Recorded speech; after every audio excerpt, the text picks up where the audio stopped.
We are live. Paddle and Fin Spring Madness final matchup. Here we go. Lines in a whole like 30 seconds here. I'm pumped up. Are you guys pumped up? Do it. Who's pumped up? I'm pumped. I'm amped. Yeah. Oh, yeah. I'm pumped. I'm pumped, man. We ready. We ready. Brian's got the war haircut on. Ready. Yeah. All right, y'all. Let's share this real quick. Holy shit, dude. Oh, Did you just notice that? I know. Oh, my God. I told you I was ready for war, That's man. amazing. Cut that stuff up last night after we streamed. He's distracting everyone. He's trying to distract everyone. All right. Well, we're going to get this thing shared up. We are, and we're going to get lines in here in just a second and get this thing rolling. I can hear everybody's birds in the background. You can. Birds, paddling. it's beautiful. Coffee, all of it. You got to have coffee on water, man. It's the Uh-oh. only way to survive. Buzz toad. Inline buzz toad. Red Bull. Yeah, and I made it, so that makes it even better. All right, guys. Real quick, what are you throwing for your first cast? Kitech. Buzz Inline toad, buzz toad. Kitech, Bandito bug. Bandito, and a Chatterbait. All right. Well, guess what, Yeah, guys? buddy. Make that cast. Let's go. Do It it. lines in. It's Yeah. on. Good luck. Sound like Donkey Kong. I hope I don't catch a fish on this first cast. Fish on! Just kidding. Slow down. Calm it down Yeah. now. Well, everyone, thanks for tuning in this morning. Welcome back to another round of the Paddle and Fin Spring Madness Live Tournament. Your host, Sam Jones. Co-host here with me today, Dan Perry. Hey. Down there in the bottom left, I think. And then we've got our two matchups. So Brian Schiller, Susie Roloff, or excuse me, Brian Schiller and Trash Panda going head to head this morning. And then we got Dustin and Susie Roloff going head to Yeah, head buddy. as well. So should be interesting. Brian is on some home waters up there in northern Illinois. Trash Panda, or Josh, he's on Lake Erie this morning. We got Dustin fishing some small waters in Texas. Oh, he smacked it. Susie Roloff is I'm not sure where Susie's at. Susie, you mind sharing where you're at? Sandcrest. There in Sandcrest Lake. yeah, kind of north central. Outside Springfield. Yeah, Illinois there. So we got two Illinois cats and a Texas kitten and a Lake Erie kitten going today. So. Doodoo's a kitten. Oh, yeah. He's a tiger. Kitty. Ah! Roar. No, but it should be fun. It should be a good morning. Hopefully there'll be lots of action. As you can see, for the first time in PNF Spring Madness Live history, we have nice weather for all of our contestants. Can you believe Yeah. this? We got bluebird skies in Illinois. It's Texas, not partly raining. cloudy. Come on. Erie's got some nice looking weather there, not too windy, and Susie's got some overcast skies, but she's dry and happy. So we should have some fish catching going on. Are you excited, Dan? I'm excited. I'm excited. It was definitely been on a warming trend this week, so they should be biting. Let's hope. Susie under the power lines. Watch out, cancer. Yeah, right. Hey, I hear the freakishly big fish hang out underneath the power lines. So It's all the vibrations. oh. So, but yeah, no, You got to this get will be them fun. charged up fish.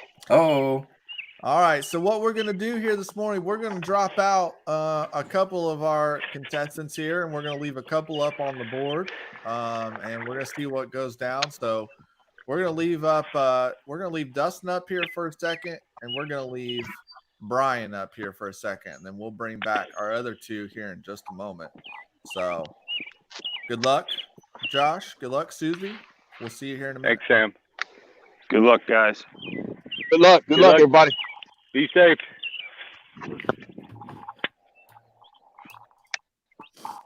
All right. All right. The man with the mohawk got his hair ready for today. Hey, man, I told you guys I was ready for war. I hear you. How do you think you're going to do today? What do you think you're going to catch? I don't know, man. So I found this spot, and I marked this spot last summer, heading back into the boat ramp. And there's some brush piles out here in like, I don't know, 11, 12 foot of water. And, Oh yeah. I was fishing near here yesterday where I had been catching some fish, but the wind was blowing me around, and I went over this area, and I was like, oh, I should probably toss in here. And sure enough, I think it was like the first or second cast, I caught an 18, and then I threw back in and caught a 17. So if I can get 5 bites, could be a good 85, 90 inches. So, And what do you think it's going to take in 4 hours against Josh? I don't know. I talked to Josh last night, and he decided to go up to Erie, and they struggled yesterday. They had some bad weather. It looks like they got nicer weather today. So I don't know. I mean, it's Lake Erie. It could be good or it could be bad, Yeah. But I don't know, man. Like we said last night on the live, I just want us all to catch fish and have a good time, man. Win or lose, doesn't matter to me. So we'll see what happens, man. How's it feel to actually be fishing now? You've been doing the hosting thing for the first. Oh, I know, right? I know, huh? Like, dude, I told Dustin last night, I was like, man, I've been like just itching to fish. I'm like, I'm ready to get out of this damn chair and get on the water and actually fish. Watching all you guys fish, man, it's been a tease. Right. But no, man, it feels good. It feels good. I've obviously, you guys know, I've been like super busy with all these live streams and stuff, and it's nice to be the one on the other end today. So yeah, it's good to see you on the water, man. It's good to see you on the water. All right. Well, Brian, we're going to drop you out of here real quick, and then we're going to talk to Dustin, see what he's got going on, and we'll bring you back. Right on, man. Word. Get him, Brian. You too, man. Doodoo. What's up? What do you think you're going to catch today? I don't know. I thought I already had a fish by now. They were blowing up like crazy, and they just kind of stopped. What are you throwing? A frog or a walking bait? Yeah, I'm throwing a white frog right now. I was throwing an inline buzz toad, but I moved in a little closer to some structure, and I'm pitching a little bit more into the shade line. Yeah, I'm starting to get up around the overhanging brush and stuff, and slinging a frog up in there. Yeah, and they're way into post spawn where you're at, right? Yeah. They're. Missed him. Get back in there. Missed him. I'm curious to see, does he follow up with the frog? Yep. Sometimes people throw that Cinco in there and follow up with it. Yeah. All right. So that's one of the interesting challenges of this tournament, right? I got a Cinco. You've got to start at 8 o'clock. You don't get to start at first light. You don't get to start at sun up. You're starting at 8 o'clock. At this point now, that's well into sun up for most of us. So, or 7 o'clock his time. Yeah, 7 o'clock his time. So 7 my time. Yeah. But still, you've had safe flight for probably close to an hour. Yeah, almost an hour. Yeah. I could have been fishing at 6. Yeah. So. Yeah. That's an interesting challenge. Now it looks like we got Dustin froze up here on my end. Sorry. Unfortunately. No, sorry. Here we go. We're back. My phone's the way this X mount sits on my phone, it hits my buttons, and I gotta constantly mess with it. I'm gonna try to fix it once y'all kick me off. Okay. All right. Well, very good. We'll give you an opportunity to fix that here in just a minute. So you've been on some big fish, but unfortunately, some of your waters are not, you're not able to get signal to fish. Right. Those. So I understand how you feel about that, because that's Yeah. me too. Yeah, I was on some really good fish. Yeah. So you chose this pond. You got history here. Yeah. I got history here. Okay. Yep. I put some good fish up here. I've caught some pretty big fish here. Gotcha. Okay. Very Yeah. good. Very good. I got a 24.75 out of here, a 24.25, a 23.5, 22.5. Goodness gracious. I've had some big fish in here. And I've had good numbers in single days too. Wow. We're gonna have to take a paddle and fin tour to Texas. Yeah. Paddle and fin meetup right there. Yeah. Where My he's at. goodness. Yeah. The last time I fished this little lake, I caught over 80 fish in about 6 hours. No lie. Yeah. Lord have mercy. No lie. Well, good luck, my friend. We're gonna drop you off here and bring in another competitor, but we appreciate you joining us this morning, and good luck. Oh yeah, 10-4, brother. All right now, dude. 24s, multiple. What? Yeah, it's I would not want to be fishing against him today. Yeah, no. I mean, that's tough. I love Susie. She's gonna have a battle for her. I hope she wins though. I don't want to face off against him. Actually, I'm in the losers bracket. Crap. I don't know. I think it would be worse if he loses, because then he'll be really angry. Really angry. Yeah. Yeah. Dustin angry. I don't know. Those tattoos, just something about that tells me that's not a good idea to have him angry. Yeah. He'll start slinging doo-doo. Well, hey, before we bring on our other two contestants, let's do a quick shout out real quick. We've got some awesome sponsors lined up for this event. I mean, they jumped in real quick to be a part of this, and we're super excited to have them all. So I first want to start off by giving Yak Attack a huge shout out, because all of this live coverage is possible because of Yak Attack. Without them donating the Portrait Pro mounts, which are amazing, it's the Panfish Portrait Pro, we wouldn't have these awesome angles and be able to talk to these anglers like we are this morning. So first off, huge shout out to Yak Attack. If you have an Omega rod holder, it's the same base, super sturdy. Yep. It doesn't bounce around, and it leaves the mount on the bottom. So once you get it on your track and you adjust stuff, you don't have to take it back off. Works great. I can't imagine, I can't imagine a product being any better to do that. Absolutely. All right. Well, who should we bring on? Susie or Josh? Josh. Let's talk Josh. Let's talk to the trash panda. We'll leave the queen for last. There he is. There's the trash panda. What's up, guys? on, sir? Mr. Eldridge. What's up, man? How are you guys? Good. We're great, man. We got the easy job this morning. We just got to sit here and talk. You're the one that's got to catch fish, man, and put on a show. I'm trying. I'm trying. I'm not well, like we were talking about last night, I'm not super familiar with the area, but Mike just caught a fish actually, so that's a good sign. And so yeah. Is he fishing right there with you?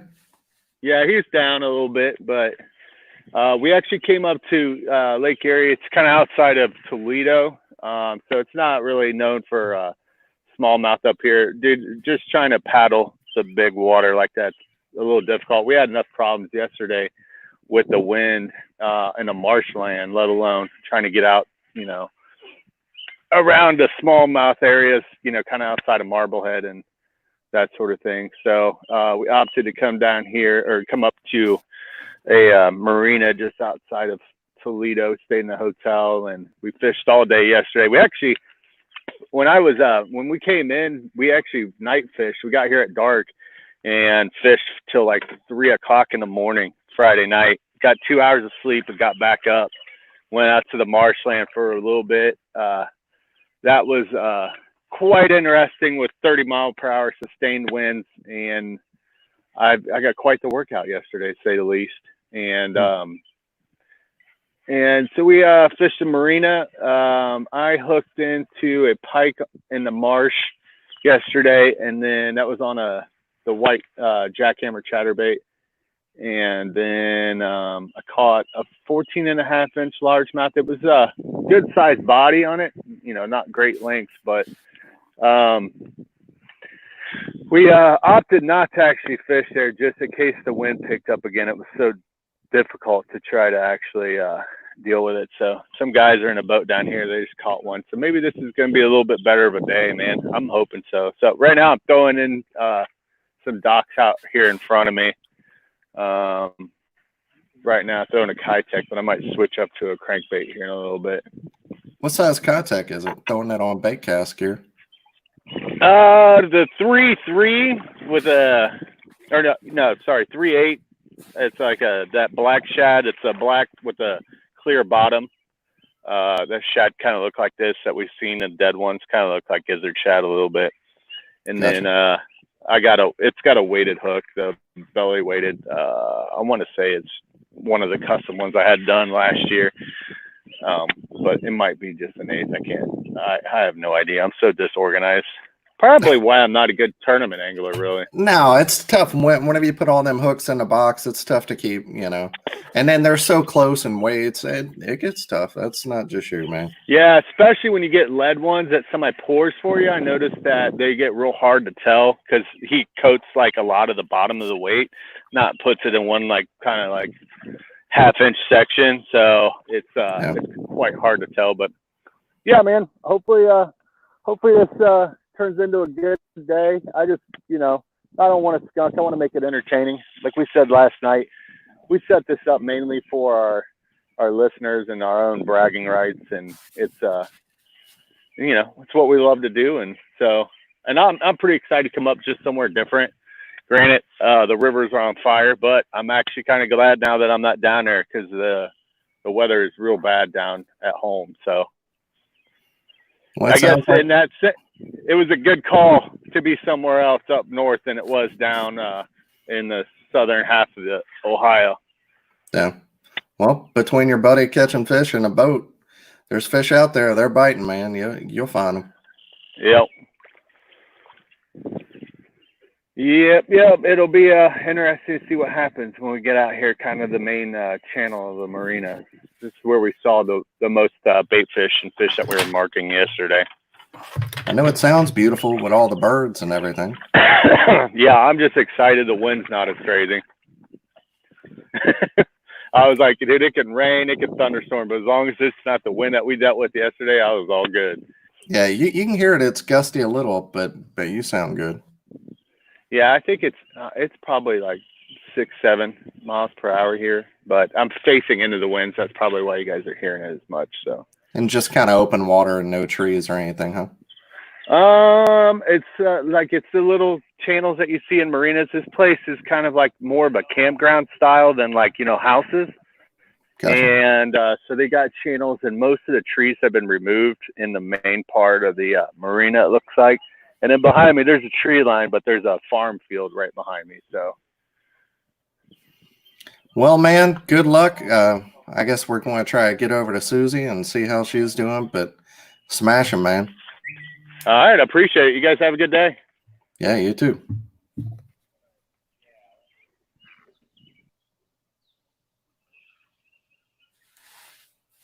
Susie. Hey, what's up? Hey, how you doing? I'm doing all right. I could stop catching the lay down. So you're on Sam Chris, you said? Yep, San Chris Lake. It's about it's like east of Springfield. Come on.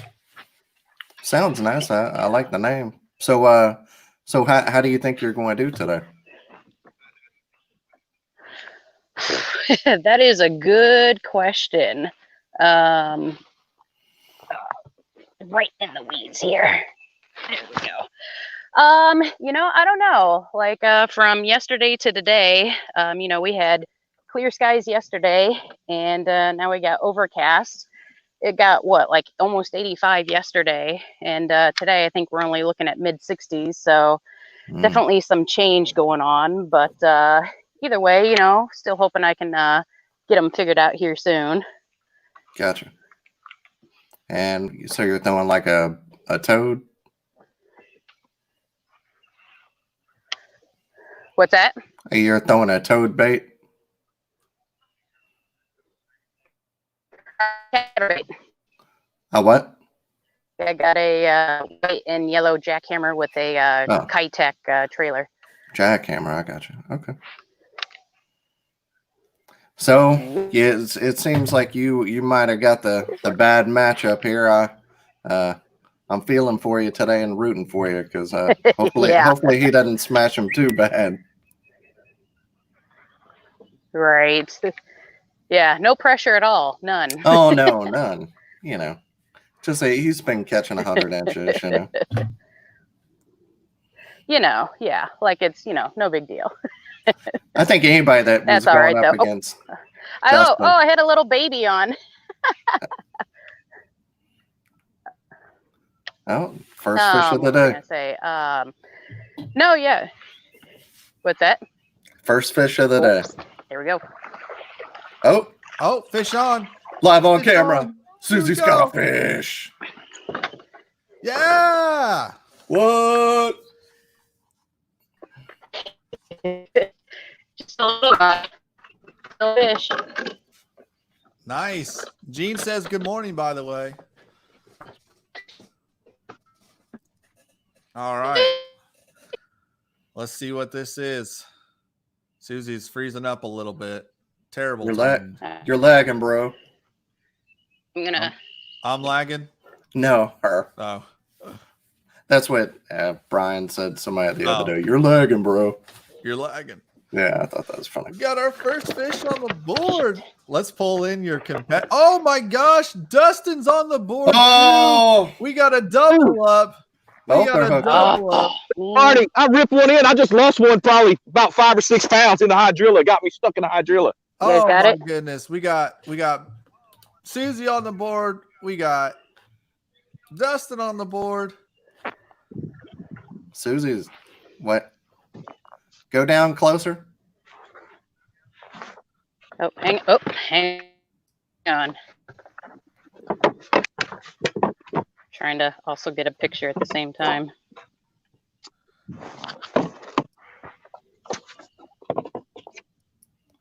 You got it? Oops. No, you're lagging so bad. I think you're going to have to send us a picture there.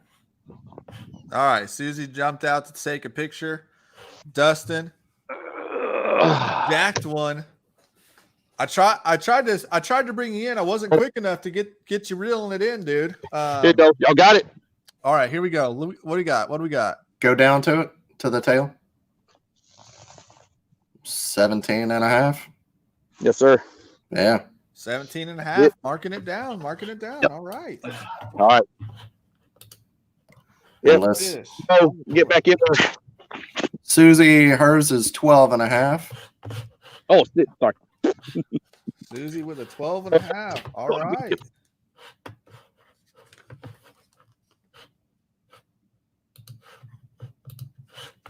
I'll update the leaderboard. Let's get Susie back in here.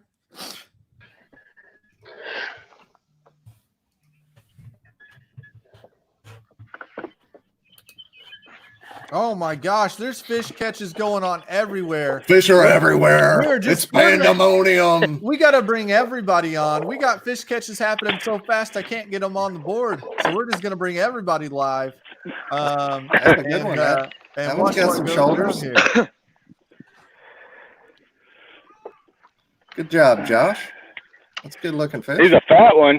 He's not long, but yeah, that thing's stout. No wonder he went up to here. He has some healthy fish. He's maybe like 14 or 15, but he's a fatty. Yeah.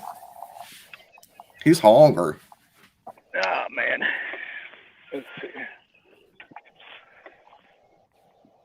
All right. How big was Dustin's?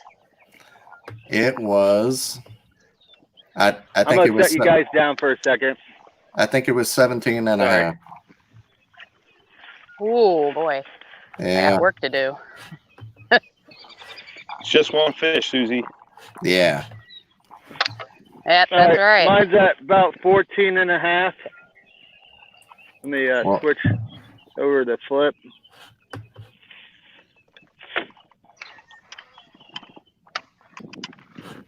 Can you see that? Now you have to get closer, bud. To the tail. I didn't see anything. Missed the dang another one.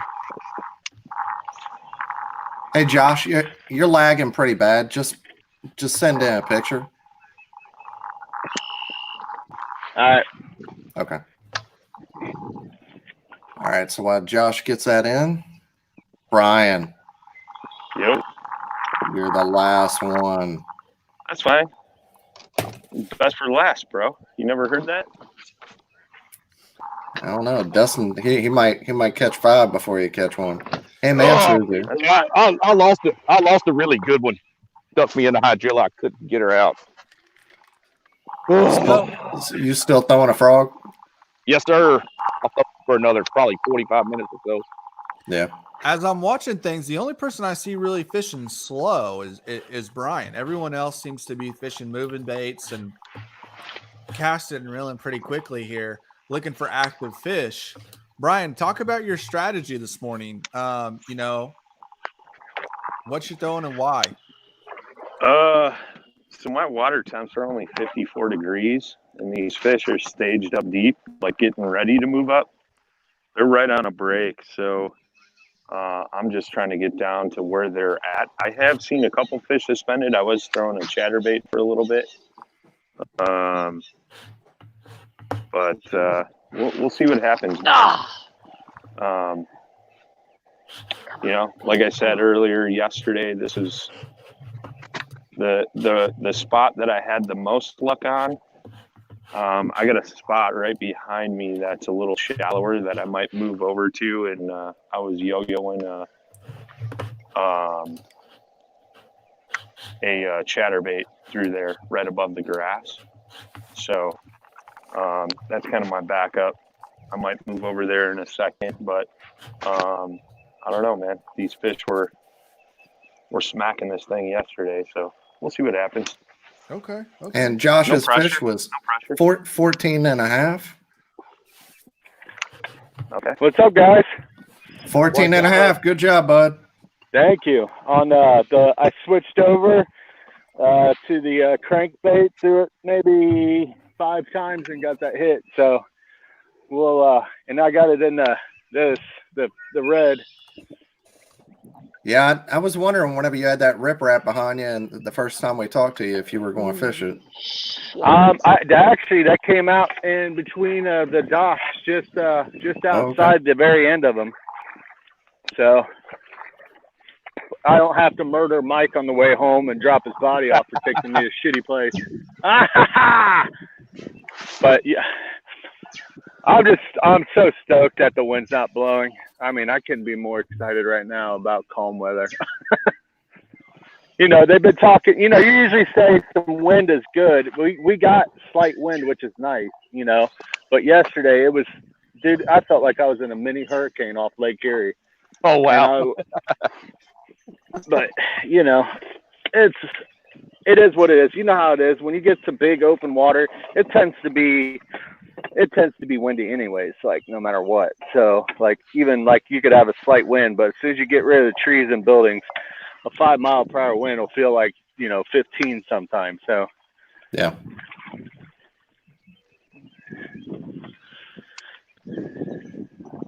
Dan. Yeah. You put up a heck of a day again, man. Congratulations to making it to the Elite Eight. Yeah, man. Hey, thanks. Yeah, dude, that was awesome. Elite Eight. Yeah. The guy I'm going against next week, he's been making these like dank memes against people. One, he had to do a guy's head cut off like he was Conan. So I'm expecting some shenanigans this week. Yeah, that guy's pretty funny. I've been seeing his posts. They're good. Yeah, Conrad Benetti, but he's been putting up like 100 inches, and you know I've had 93, 86, and 93, and 100 ain't happening. So he's going to have to stumble in. I'm going to have to catch him. So we'll see. Yeah. Well, I fish for y'all. Ryan Milford's asking you, Brian, or saying you better get it together. Yeah. Okay, pal. You took 2 rounds to get somewhere, and you still lost. I would have been fishing 20 minutes. How deep are we in? Yeah, 30 minutes. 30 minutes. Yeah. Hey, Milford, quit drinking all the Jim Beam, bro. It's going to your head. Oh. So He's like, I got my giant solo cup. Yeah, What Josh, you talking about? Mohawk, I'm just over baby. here trying to make it. Josh Smith asking about the Mohawk. Just trying to make it. Yeah. So do you guys know the history of a Mohawk? Mohawk Indians? Yeah. Oh yeah, man, from Upper New York. And then in World War II, there was an airborne division that they all had Mohawks to intimidate the enemies, and then they did it again in Vietnam. History 101 right here at Paddle and Fin Podcast. PNFX. Hashtag PNFX. History lesson of the day. All right. Well, it sounds like you guys got into a little bit of a run there, but maybe it slowed down. So we're going to drop a couple of you out. We're going to leave Brian up, and we're going to leave Susie up. So Dustin and Trash Panda, we'll be back with you here in just a moment. All right.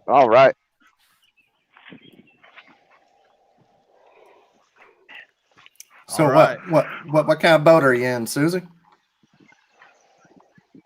I'm in the 2020 Hobie Pro Angler 360. Nice. Dang, It's awesome. that ain't Big money. I love it. I absolutely love it.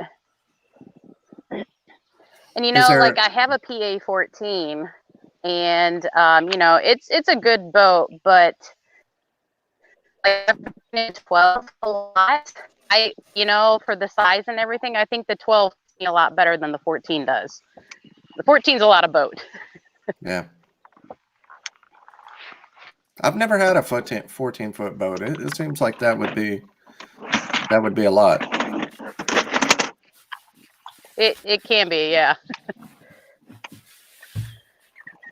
And Brian, tell us about that blue sky, bud.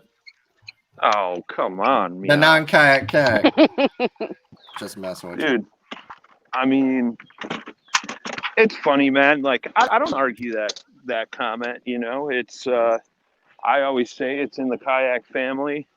You guys know I'm a pretty big dude, so comfort on the water is key, man. And last spring, about this time of year actually, was the first time I got in it, and just kind of fell in love with it, man. And haven't gotten out since. Obviously, stability, the seat sits higher. I can pack a ton of gear on this thing. I don't know. It's just the boat I fell in love with. Don't get me wrong. I still float in other boats for rivers and stuff. Susie, But come on, Susie. Carol Wells says, pulling for you, Susie Q. That's right. Susie's going to mess up Doodoo. But no, a blue sky, man. It's seriously, I can't even imagine how comfortable that seat is. Yeah, man, it's super nice. Like I said, got into it last spring and just really haven't left it. Like for tournament fishing, it's absolutely amazing. For river fishing, not so great. It's got its pros and its cons, just like any boat. Well, they all can't do everything. I'm sure just the angle that you pedal the flex drive at, because you're up high, I'm sure the leverage you get from it makes it a lot easier to pedal throughout the day. Yeah, you're not like pedaling horizontally. You got kind of a down pedal. So that's key too. It's not wearing you out as much at the end of the day. I know mine's high, but yours is a lot higher than that. But there's, they're in every kayak, and that's why we all say demo, because everybody, it's just, there's a kayak made for everybody. Exactly. Yeah. Exactly. So let's talk about one of our sponsors here, Arachneck Security Systems, sponsor of this show, and somebody's going to be getting one. of the Spring Madness event. And if you don't know what that is, it's a kind of looks just like a spider web. It's a security net that you put over your kayak or over your gear in the back of your truck.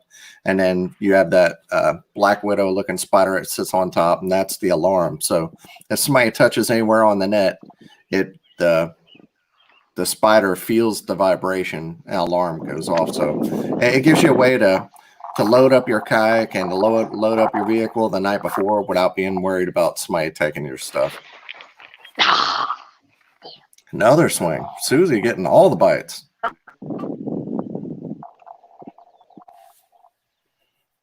Some hot action where she's at. I'm too eager right now and to slow it down a little bit.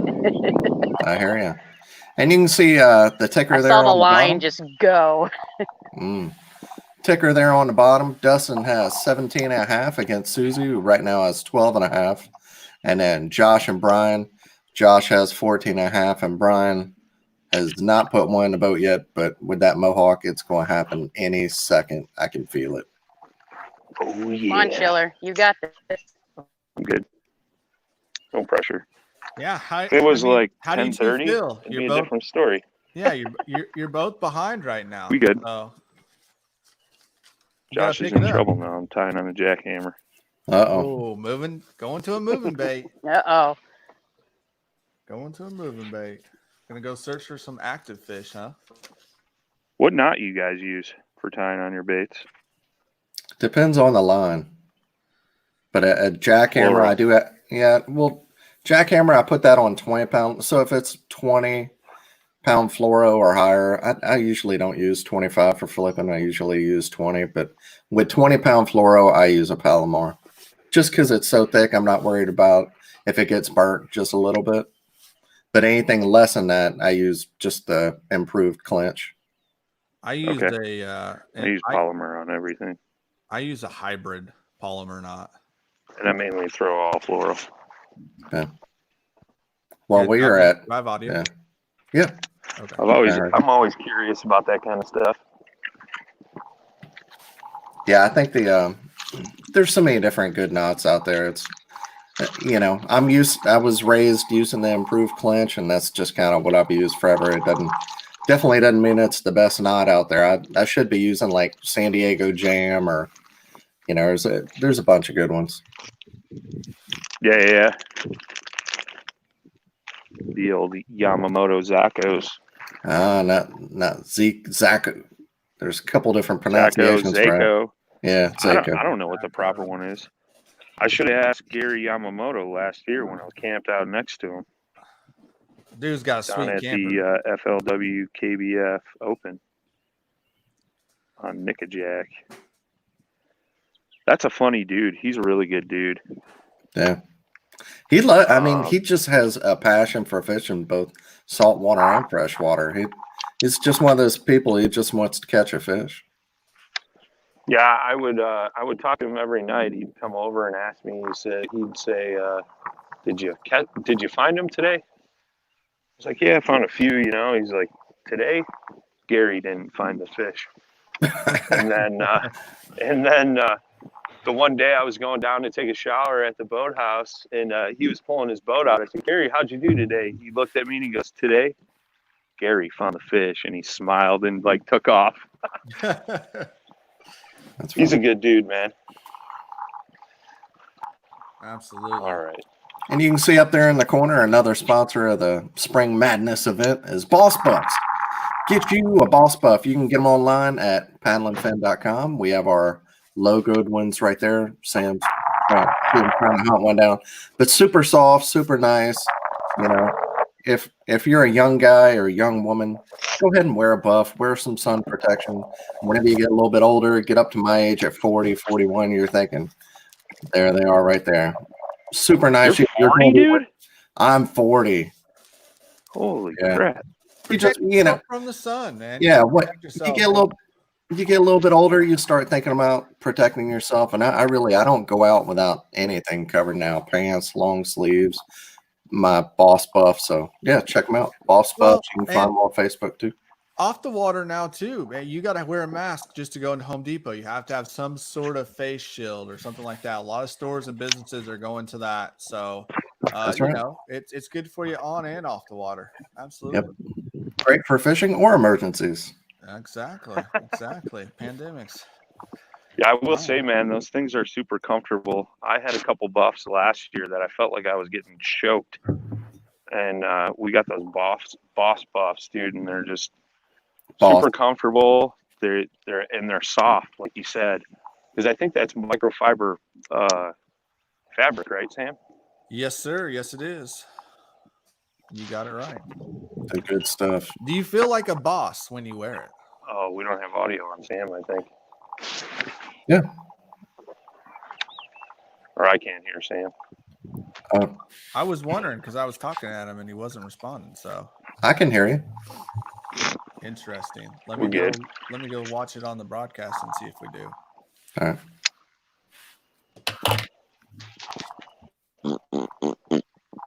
What's up? What's up? You do. Couple short striking fish. Need to slow it down a little bit. I think I'm working it too fast. I've got the adrenaline pumped up a little too much. Yeah, it's hard not to get excited. Yeah. So what's your plan once the frog bite dies off, or are you going to go further back into minutes? Yeah, I'll go back on I'll start targeting laydowns with the pink fluke. Then I'll go throw the jackhammer in the high drill a little bit through here in a little while. Gotcha. Still got plenty of shade. Still got plenty of shade right now. So. Yeah. Yeah, I can find shade here in the middle of the day and catch them on a frog sometimes, you know, in the afternoon still. Gotcha. Depends on what they're gonna do, you know. Sometimes they like to just hug that cover a little more. I know you're fishing a small lake there in Texas, but is it around the Houston area? Isn't that where you live? Beaumont, Houston, somewhere over there? No, I'm over by Victoria. I'm Victoria, that's right. I'm an hour and a half from everything. Houston, San Antonio, Austin. I'm closer to Austin than I am anywhere right now. Gotcha. Victoria. That's a cool city. I spent my 21st birthday there. It was a lot of fun. Austin's really fun. Oh, Susie, another one. Uh-oh. Not a big, but hey, yeah, it's been tough to catch five Hands on up. things. So. It's a fish. Yeah, it's a fish. Really, I mean, All just that trying matters. to catch a limit during these events has been key. And let me look at your picture here. And yes, Susie. Oh, Susie's got 12. Put 12 on the board. Good job, Susie. Nice. Susie Q, crushing the doo-doo. Baby, I love you. Uh-oh. Come on, doo-doo. Yeah. Oh, I should already had like 5 fish already. Freaking acting stupid this morning. Yeah, that one that got off in the grass was freaking a big one. You'll catch some more, man. Oh yeah. I get a couple. Oh, was that a swing, Brian? I don't know what it was. They're free. Well, that's it, man. Hook sets are free, bro. Yep. I do it all day. I'll look stupid out there. I don't care. Well, yeah. I mean, I've lost so many fish by not doing that, you know? Yeah. You got to swing on them, man. And you can see up there in the corner, we got She Angler Custom Baits. Can you tell us about them, Susie? I know that's a company that you love. Yeah, so Schiller Baits is owned and operated who is out of Forsyth, Missouri, and she custom paints anything and everything, like, you know, baits, top water baits, and I mean, like, you know, she's like amazing at what she can paint. If you've got a custom idea that you want painted, she'll create it up for you. So you can go to her website and look at some of her creations and order from her. And she does a really good job with everything. Very cool. Sean Lavery said, way to get started, Jensen lady. Okay, you're the first one with 2. Yeah, Congratulations. Thanks. Just got to get 3 more. Yeah, and you've had a bunch of other bites, huh?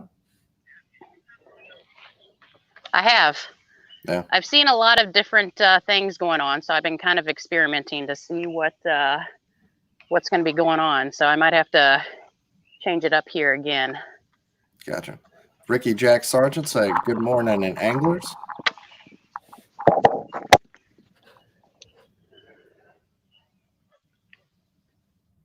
What's that? You still throwing a chatterbait? Good morning. Yeah, I changed colors. How's the water? I went from a white, and now I've got a green pumpkin on. Gotcha. So kind of blue-gill imitator, yellow. And how's the water clarity? Is it dirty? Yeah, I've got a. Oh, it's dirty. Yeah, it's dirty. Yeah. Got some splashing going around over here, but I don't know if it's carp or if it's bass. Yeah. I know the carp's been crazy where I'm at. It's like they will scare the heck out of you, so many of them. Right. Yeah, jumping out of the water. It's crazy.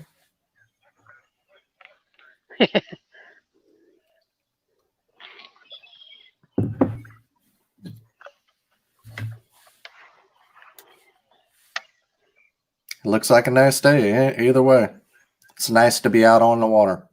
Yeah, it is. Yes, it is. Yeah, I mean, you can't ask for much milder weather. You know, you got overcast, which is what I prefer.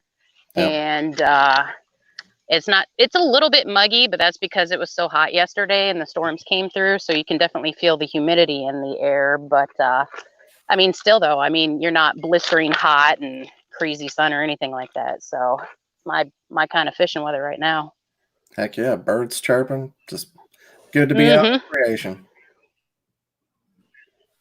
Happy birds. Happy birds.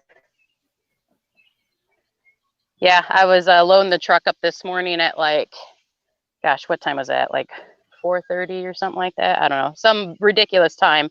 And the birds were chirping at that time too. And I'm just like, y'all are crazy. Sun isn't even up yet.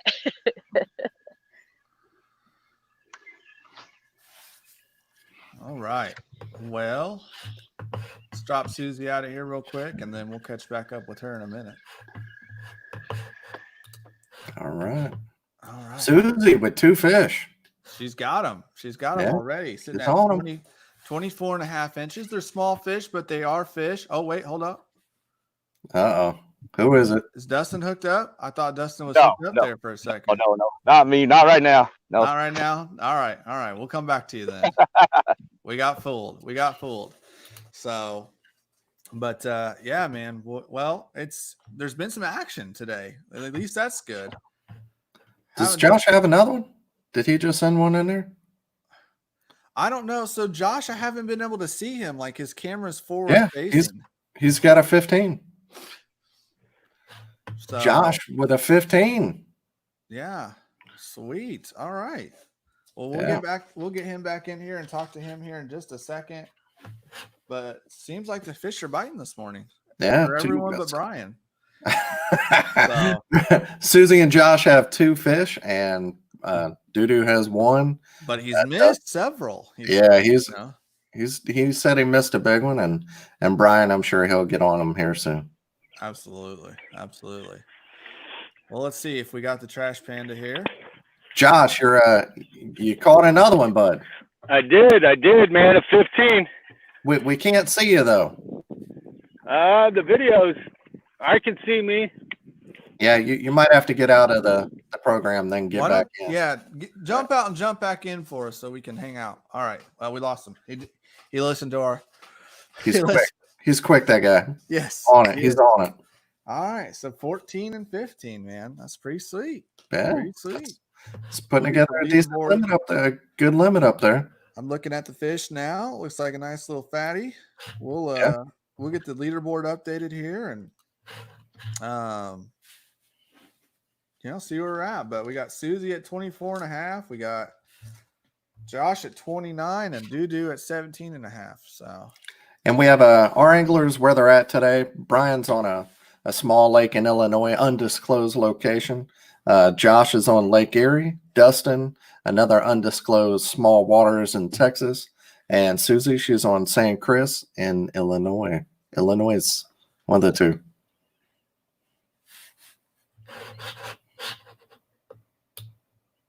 So, yep, should be a good day. Fish are biting, a lot of misses, a lot of swings, a lot of bites. So, we should see some limits put up today. It's going to be exciting. absolutely. Shout out to Jig Master Jigs. Another one. When in doubt, get the jig out. That's right. Another one of our awesome sponsors here at the Paddle and Fin live tournament we got going on. So they got a nice little deal there. Yeah. Two. Doubling down on the Jig Master. They got a pretty sweet swim jig, man. Like I'm impressed. They got one with and one without a blade on it. I like it.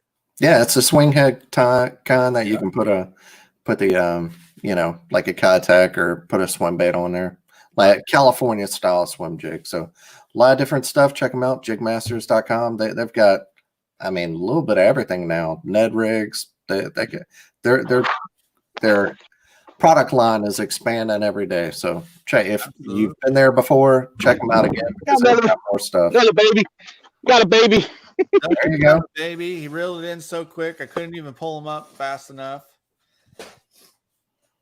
So, what we got, Dustin? Looking at 12-incher? Yeah, 12-incher. All right. Oh, there we go. Got it. Go down to 12 inches. Yep, I got it at 12 as well. All right. Good job, man. Doodoo with All right. 12. So we got 3 people with 2 fish and Brian with 0. Yep. How's that? Doodoo?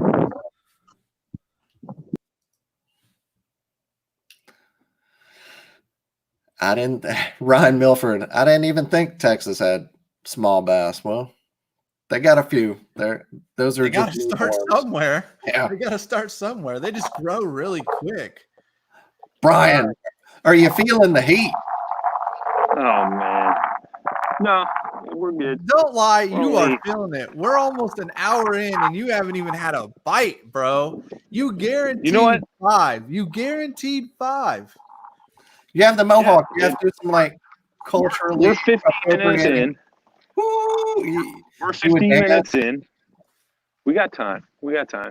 No, man. You know what? I'm really not. I'm trying not to think about it.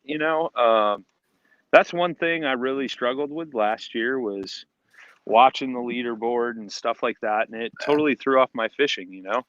I had some tournaments where I was right there, and the one that really set that off was Mark Twain last year.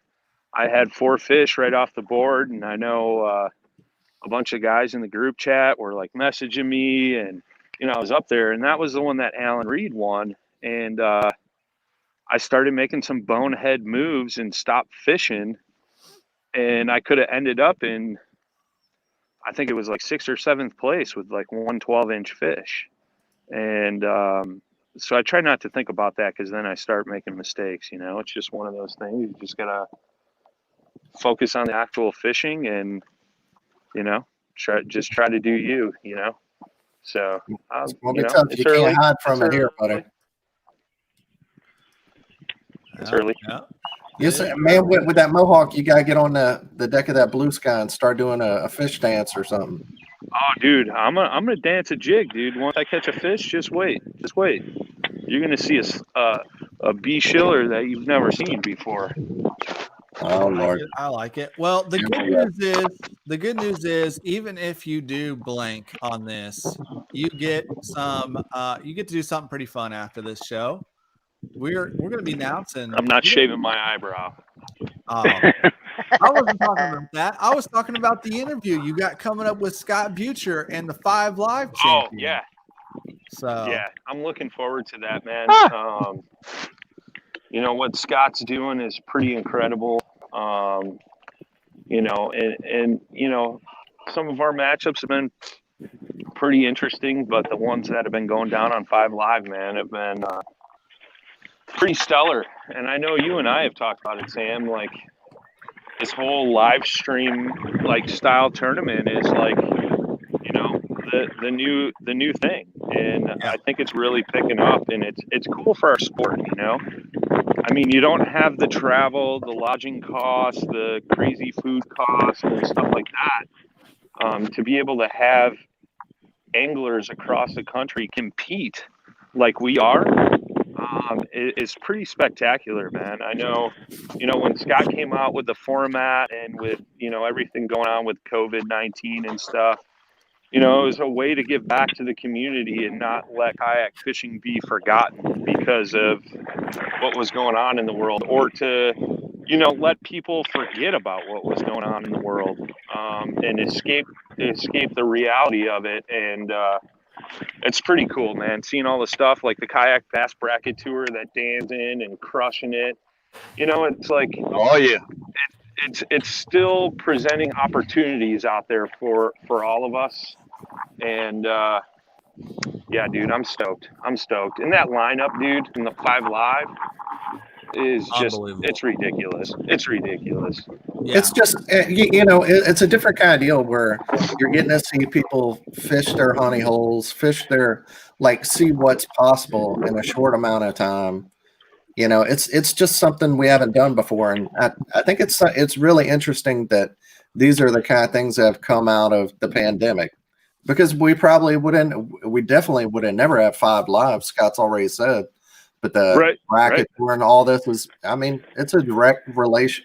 It directly came from the pandemic. So, yep, exactly.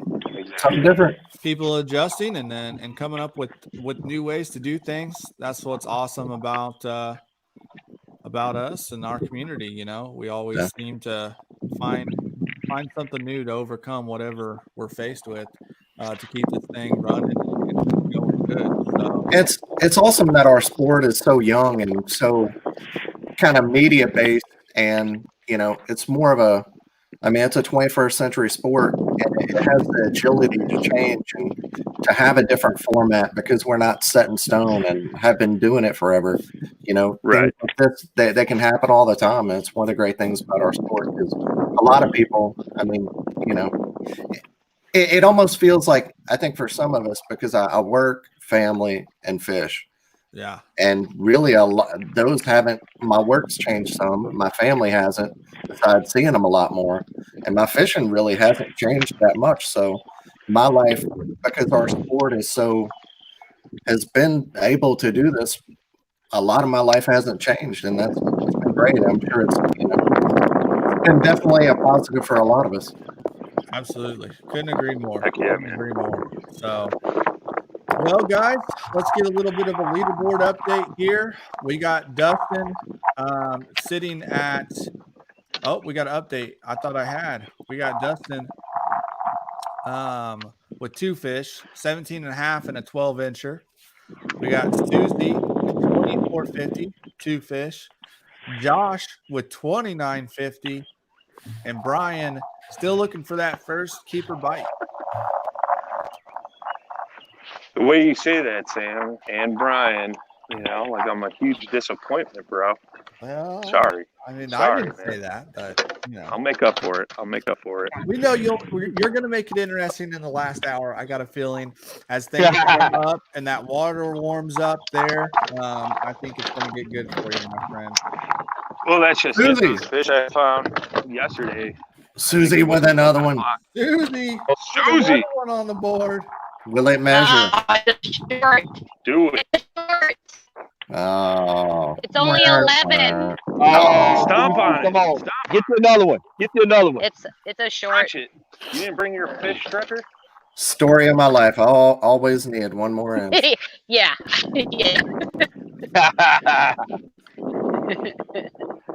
Just one more inch. That's what she said. 2 anglers at 29.5 right now.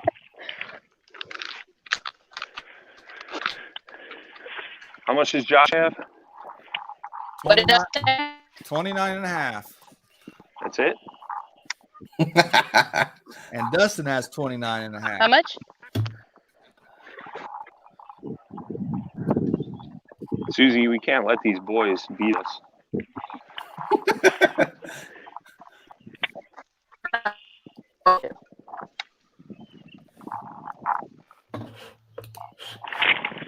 Oh, Uh-oh. Josh hooked up. Uh-oh. Nope, lost it. Oh man. Oh, I'm so sorry to hear that. Reel that thing in like a man. Come on. Let him have it. Yeah. Hook sets are free, bro. Ah, says a guy with 0. How you feeling this morning, Josh? I'm doing good, man. I got good sleep last night. Like, yeah, it's a lot better You looked situation. wore out last night. I was, dude. Like, I think I fell asleep 5 times during our broadcast. I'll tell you what, there's like a long, hard day on the water. There's not much more in this world that'll wear you out more, especially being at kayak and pedaling or paddling all day. Right. Yeah. No. I'm just concentrating, man. Just make as many casts as I can, and trying to put a whooping on old Mohawk over there. Hey, man, I hope you do, bro. I hope you do. Since he thinks I pay for guide services. You told me you did. It was a joke. You said you paid. No, come on. I know the places that Aaron likes to fish. I could have went there. I'm glad I didn't know, man. Like I said, I'm glad I'm not back home. Well, I that's think cool. We talked about that last night, man. I think it's cool that you made the trip up to Erie, fishing something different. You know, like that's a trip you've been talking about doing for a while, man. So I'm glad. Yeah, glad I'm you made that excited to move come and back. you're on fish, dude. I'm excited to come back, man. You know, get up to the smallmouth waters,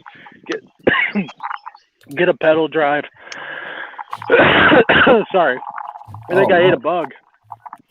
Don't do that. I already did. I committed. Did you not eat breakfast? I did. Yeah, I did actually. I needed a snack or something. Hey man, that protein will get you going. I expect a fish catch now. I know. It'll be. Please, dude. That'd be awesome right now. Oh, he's got one. Nope. I think I hit a rock, a stick or something. No, that might have been a fish because my bait ended up way out in the middle. Yep. I'm not a big hard bait, moving bait guy, and this weekend I've kind of been trying to commit to it. Yeah.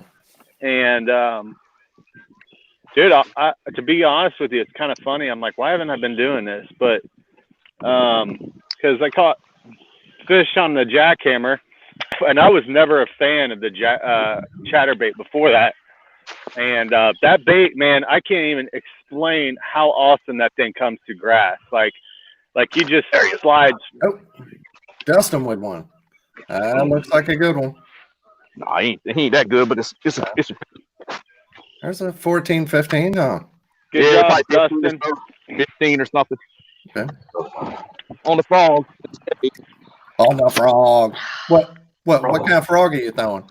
I'm throwing a KVD pip squeak poppin' perk. It's not a true frog. It's got a. I got you. It's got the little tail the whole way through. It don't have 2 little separate streamers on it. Is that because you're fishing a shad spawn there? Or? No, I just like the action of these things. They gyrate when they sit still. So a lot of times they'll hit it on the paws and slap it pretty good.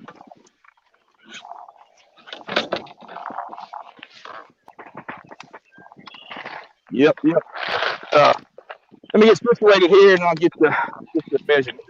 All right. Susie, what are you retying to here? I just broke off my Texas rig. Oh, okay. What kind of plastic are you putting on there? I've got a rage craw. Okay. Yeah. Coffee scent made for the morning. Mm-hmm. That's right. I'm I'll out tell of you what. coffee. Can you guys deliver me some out here? Yeah, we'll Are you drone, out, Brian? drone you some. I'm out of coffee, dude. It's gonna be a Oh, bad yeah. morning. He's Dude, done. Brian's whole over. tournament just fell apart in one All single right, drink. here I'll go. All right. Hold on one second.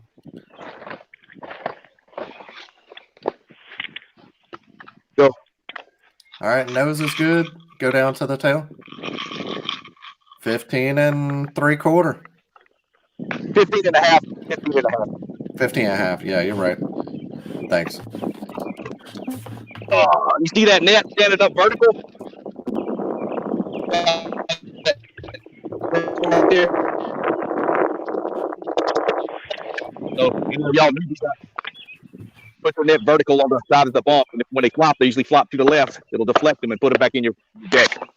Unless you're in a Kilroy HG, Yeah, then you can just put it in there. you're like, dance, fish, dance. I don't care where you go. And that's the boat that you're in this year, right? Yep, the 2020 Jackson Kilroy HD in the marsh color.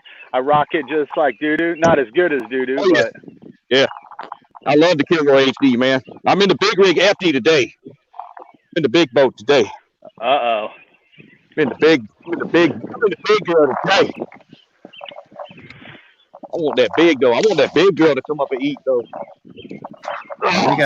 We got 3 Jackson team members here: Brian, Josh, and Dustin. And Susie is a Hobie team member. So everybody rocking their favorite boats. JK for life, bro. What's up? JK and a half. Got any fans on there right now? Got some fans on there? Yeah, Saltwater boy trying to catch some fish now. Come on. Come on now. Come on, meow. Oh, God, he just hit it right by the damn kayak. Holy moly. I was reeling it straight in and just come and slammed it right by the damn kayak. Doodoo's getting excited. Oh, Stu brother. Come on, hold on. There he is. Uh-oh. Another The keeper. speed reel. That'll be 4. A little smaller, but they're starting to add up. Yeah, it's smaller. All you need is 5 right now. That's all. 5. There I go. Search for that big bite. That's right. Search for that big bite, man. Michael Atunes said, "Let's go, Susie." Susie, did you pay for all these fans? Susie's worldwide. Susie's a hammer, dude. You guys are all No. jealous. I'm totally kidding. I love Susie. Susie's like my favorite person in the pod. Hey, That's the everybody's thing, man. favorite. Oh, wow. that's Wow. messed up, man. Wow. Hey, I won't answer any more of your phone calls, man. I thought we were homies. We are homies, but who do you like better, me or Susie? You know, why Why? you put me on the spot like that? Dude? Because you put me on the spot. What goes around comes around. It's funny, man. Like Susie's like one of the guys. I love it. She's a hammer. Doodoo may be ahead by a little bit right now, but just wait. All right. Just wait. Oh, man. Oh, it's that the windblown shorelines are moved in. They're on the windblown shorelines right now. Jason Rathbone said, "Schiller's noggin is going to be toast." That's all good. It's all good. It's worth it. I'm in war right now. I'm in war mode.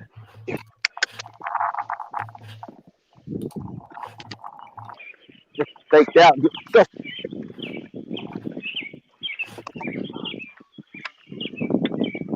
You going to send in a picture of that fish, or? Yeah, I'm gonna hover it over the board here in a second. I just Okay. got my line tangled up when I landed it. I got you. Get him situated. Okay. That means he's stepping on it to stretch it to 12. Yeah. No. He was in the net. If I can get the frog out of her mouth, you try to eat it. Tried to choke that thing, boy. That other fish that came up and hit it by the kayak was a little bit bigger. So Jason Rothbaum also said, what if Schiller skunks? If he skunks, he's going to get beat by Josh because he's already got 2 on the board. So it's somebody is going home in both tournaments, both brackets today.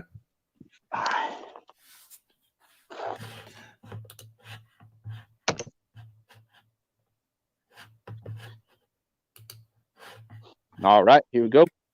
All right. All right. Nose is good. Nose is good.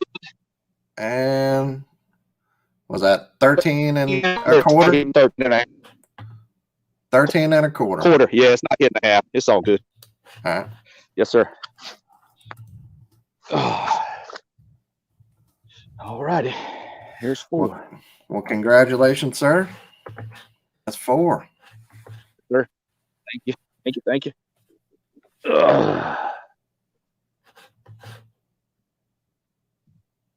Sam, all right. Let me get back to that leaderboard update here in just a minute. All righty. So we have Dustin is on a small undisclosed lake in Texas, and Susie is on St. Chris in Illinois. Sweet. Always forget the S. Illinois. Illinois. Noise. I got a minute. Oh, that's what you call a mess right there.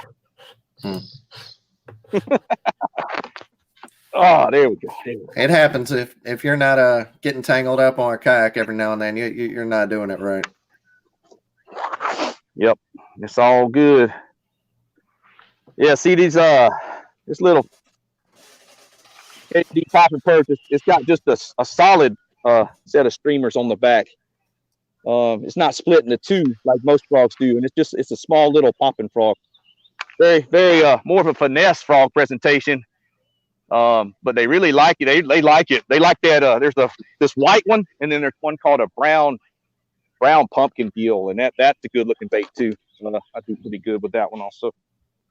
All right, we got a leaderboard update here. Let's go through it real quick. We got Dustin with 4 fish for 58 and a quarter inches. Susie, 2 fish for 24 and a half inches. And Josh, 2 fish for 29 and a half inches. Brian still at the 0 mark, looking for that first bite. But like we said, we think it'll heat up for him here in the afternoon or late morning hours. And hopefully he can put on a show for us this afternoon. Or sorry, late morning. I guess he doesn't have this afternoon. You better get it done before then. But yeah, man, some action this morning. The most action we've seen yet. We were hoping for that, and we got it. So we're gonna keep things rolling here.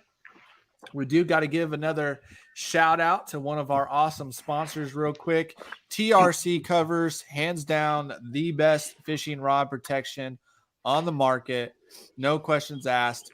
Their covers offer true rod protection. They got a rod tip protector in the tip, foam insert. Your rod tip slides into that. They're coated on each end to keep that cover from fraying or tearing or getting caught on things.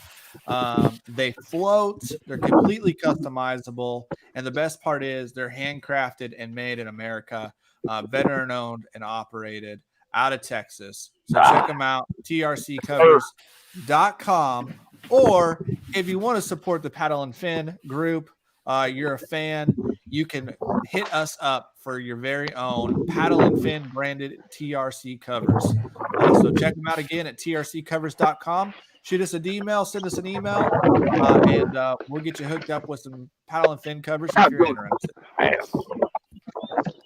right. Well, I think I'm in the salad. I'm in the salad. Oh, you're in the salad for sure. Some dressing with that. We're gonna pull everybody in real quick. Yeah. We got a question from the audience, so we're going to pull that up here real quick. Josh Smith, anybody know that guy? Who's that? Oh, Sergeant Mayhem. Josh You Smith. mean the crayon eater? KBL Josh Smith. KBL Josh Smith. Oh, Sorry, that's the sorry. good Yeah, there's Josh two Smith. Josh Smiths. That's the good Josh Smith. Yeah. This is the one we like. This Josh Smith asks, what are the water temps everyone's fishing? So, Dustin, let's start with you in Texas, our southernmost angler. 82. Wow. 82. Goodness. 82, probably 79 to 82, depending on the lake. It'll warm up throughout the day. It's upper 70s, definitely. Okay. And Trash Panda, what you looking at, man? What's your water temps this morning? 57. 57. Interesting. Okay. Brian, what do you got now? What are you up to? 55.3. 55. Susie, where you at? Started at 54. 64.5. Dang. Susie's up there. And just a recap, Brian's on a small lake in Illinois. Josh, Lake Erie. Dustin, small waters in Texas. And Susie is San Chris. Absolutely. All right. Well, let's get Susie front and center here for a second.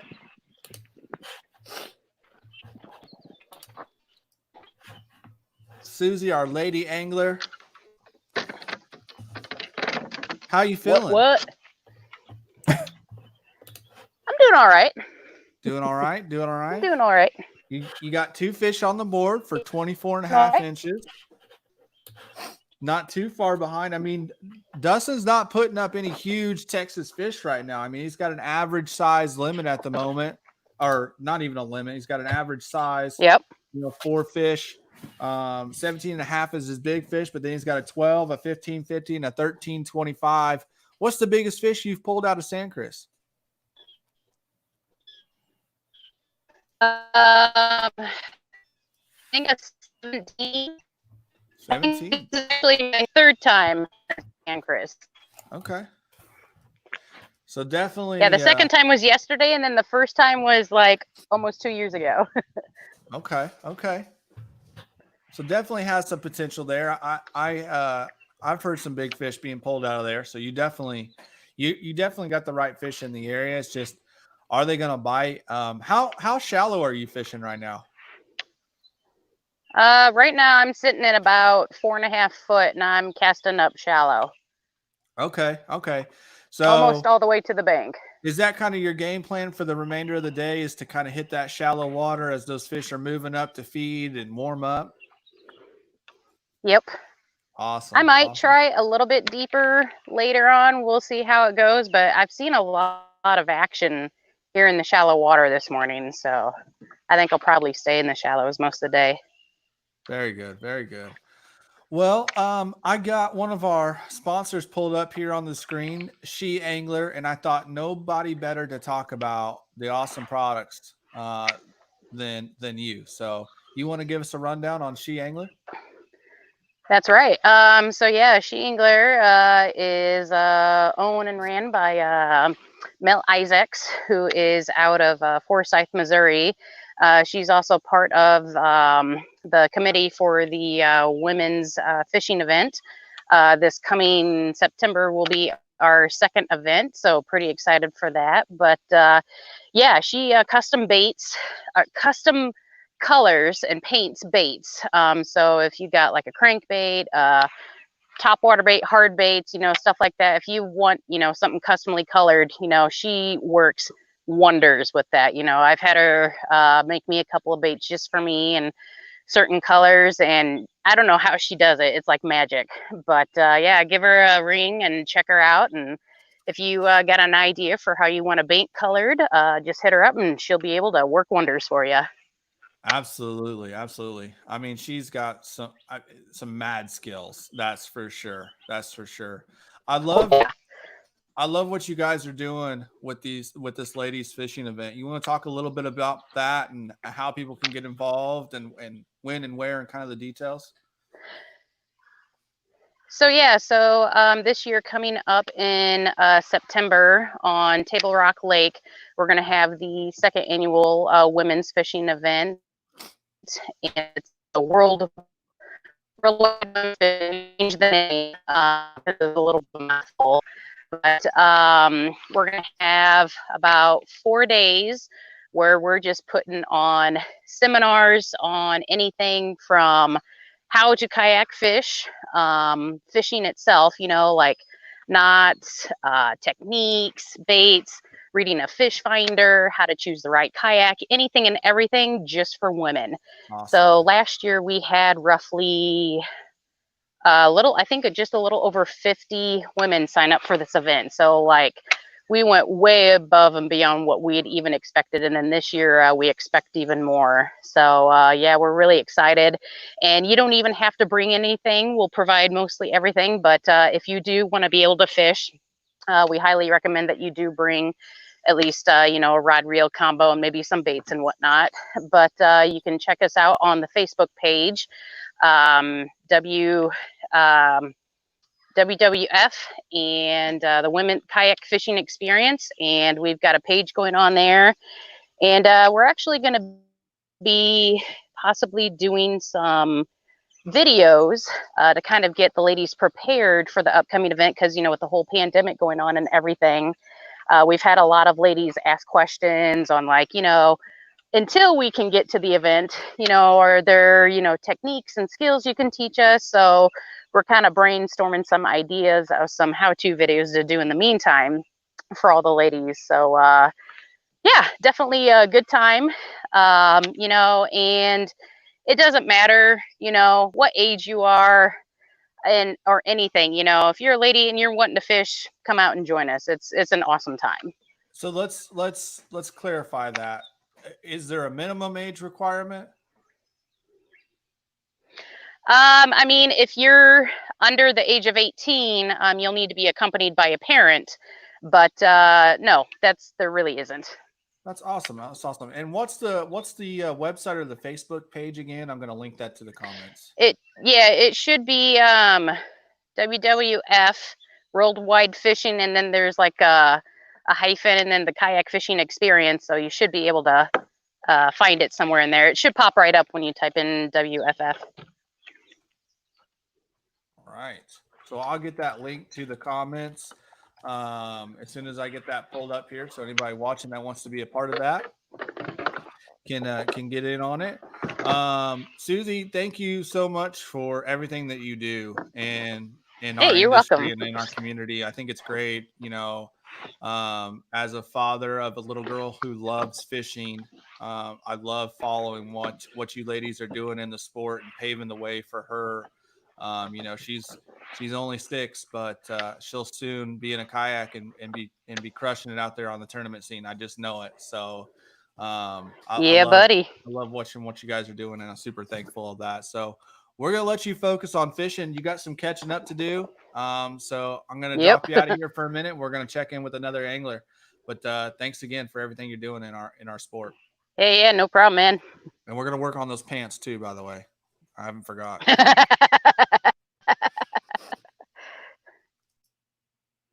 All right, everyone. A little bit of action this morning. We got 8 fish on the board already on the catch board. Pretty exciting stuff. Let's pull in Josh real quick. Josh, how we doing, man? Good, man. I moved into another section of the marina, throwing the red lipless still. I threw a jig along in the rip wrap line on the outside edge where the wind's blowing into the corner of where the turn was. Didn't get any bites with it. It's a bit of a big profile, I think, maybe, but it's one of the Jigmaster's flipping jigs at the crack and crawl. We'll see. There was a spot that I really wanted to hit real well with it. I don't know. It's nice out today, man. It's really promising. We had a good feeling about what was going on today. So that's good, man. It's always nice to have that extra little confidence boost. How are you feeling about having 2 fish on the catch board before your friend, Brian even has a bite?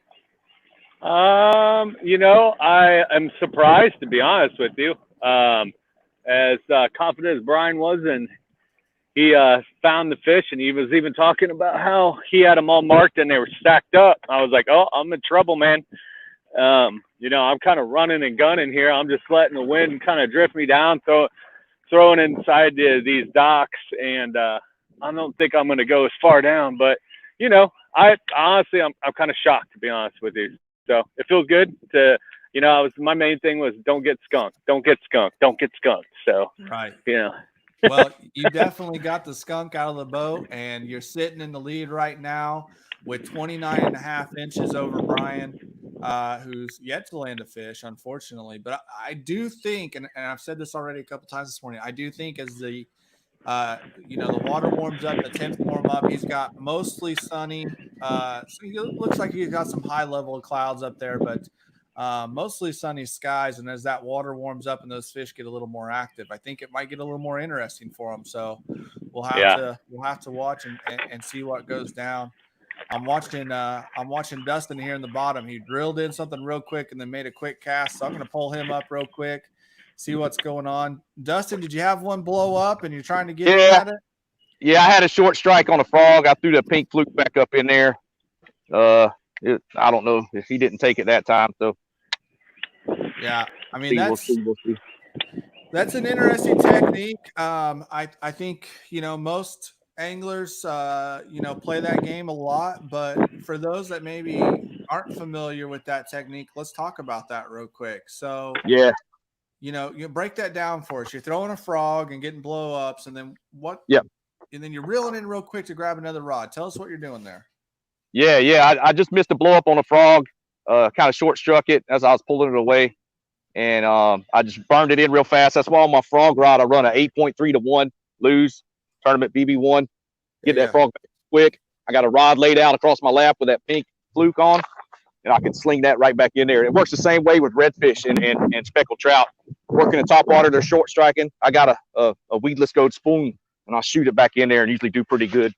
Yeah, because this fish is active. This fish wants to eat, or at least it's easily aggravated by something. So you're trying to get something a little more subtle in there that they can grab fairly quickly.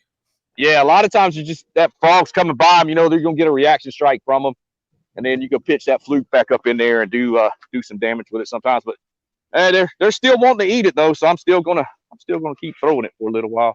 Right, absolutely. So are you fishing mostly? Are you fishing a mat? Are you fishing submerged grass? It's submergent. There is some starting to mat up on the surface, but most of it is grown up within a foot or two of the surface. Like I can't run my flex drive right now because I'm having to paddle through this salad. But it extends out about 30 yards off the bank, and then later on, as the sun comes up a little more, I'm gonna move out to the 7-8 foot of water and start throwing a jackhammer in those potholes and try to yo-yo it in and out of there. Try to pick one up. Awesome. All right, cool. Well, there he is. Oh, there we got one. Jacked him. See what we got here. Fish on. It's not big, but it's a fish. Hey, it's a keeper. Looks like a solid keeper. She'll measure. All right, Susie. We're gonna bring Susie in. She's watching, waiting to see what number 5 is gonna be. How you feeling? Oh, Susie got one too. She's got one, but she's not finding the keeper bites right now. It's a baby. It's a little baby. She's got to weed through the dinks to find the big ones like you, but she's catching fish. She's got active fish. That's good. So, all right. So Dustin, was that on the frog? Yeah, it's on the frog again. Same spot. I just followed. I kept putting the frog in there and pissed him off. Awesome. Yeah, let me slide over here and I'll get a measurement. I like to just move in and get situated. I don't like to try to rush stuff. And same thing if I'm fishing a regular, a normal tournament day, I'll stake out or I'll beach the bow of my kayak on the bank and then kind of just get to a position I can get situated, because you got to be situated on the water. That's a primary. That's my pet peeve, is being situated on the water and having everything you need within arm's reach on a kayak, because you're limited for space. So you definitely got to have stuff that you can reach and get situated. And once you get that down and you got your routine, it helps you out in the long run in tournaments big time. Absolutely. get the frog out of his mouth. She want to choke it, or this popping perch, whatever you want to call it. It catches fish. I know that. And that's Strike King. Yeah, Strike King, KVD, Pipsqueak popping perch. They make the bigger one and the small one. I usually throw that brown gill, that white one. There's an all black one, and there's one called a rotten banana, and it's a pretty good one too. It's pretty good color. Settle down, buddy. Settle down. We got our first 5 fish limit of the morning. Yeah. Dustin bringing Congrats, in, man. looks like another maybe 15. 15. It's 15-inch fish. Let me flip it for you. There you go. Here's the nut mouth. All good. Good. Oh, look. Well, it was good. Hold on. She's trying to get away from him. All right. There's her nose. Her tail. Yep. 15. All right. Good fish. Good. Way to go. 5 bass limit. 5 bass limit. Dustin, do you have a limit ritual? Once you get a limit, you crack open a Mountain Dew or eat some Hostess donuts or what? No, I'll let a fart rip here maybe. I didn't know having a thing for 5 fish limit that was a deal. I didn't know that. Yeah, there is. There's a lot of anglers that they catch that 5 fish and then they'll have some type of ritual with it. So Never heard that before. Cool. Oh yeah. All right, there's 5. Now I can settle down and slow down a little bit. Gene said, "Woo, get it, D." I'm fishing pretty fast, so I'm gonna start slowing down now. I was fishing fast. I knew I could fish fast and catch a limit. I just wanted to get around and get. I'm not even in the juice yet, really. This one little pocket, I'm gonna go back up here in a minute. That's where I've caught a couple over 24 at. So hopefully they'll be sitting up in there. Ryan Milford said, "My phone jumped out of my hand when Dustin's fish jumped." Get that 3D, that in your face 3D action. I like it. Yeah, I'm glad I got a signal on this lake. I'm not catching. I mean, I know I had that one I had on early was 20 or bigger. The one I lost in the grass. It's just a fun lake. They stock rainbow trout in here in the wintertime. And there's been quite a few share lunkers restocked in here, and some of their fry. Texas has that share lunker program. Yeah. So there's been, they've stocked some fish in here and stuff. So, it was low last year. We had a little bit of a drought, but we've had some rain this year. It's still about 2 foot, 3 foot lower than what I'd like to see it. But I mean, the fish, some of them are stressed, but then a lot of them are pretty healthy. So it's all good. It's fun. You can't beat it. It's something every state should be doing. Can you tell us a little bit about Share Lunker program? Yeah. Texas Parks and Wildlife has a deal going on with, you catch a fish that's 8 pounds, you submit, you get like a little pack and all that. Or if you're on a kayak, if it's over 24 inches, you can submit it too. But then there's different phases to it. You can look it up on the TPWD website, and there's there's a class to where they're over 13, where you'll hold them and they'll come pick the fish up.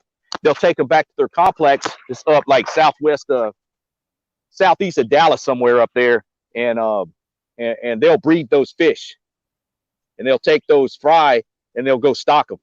So you got the big fish genes, they're putting those small fry out in all these lakes and stocking them. Yeah, it's pretty cool program.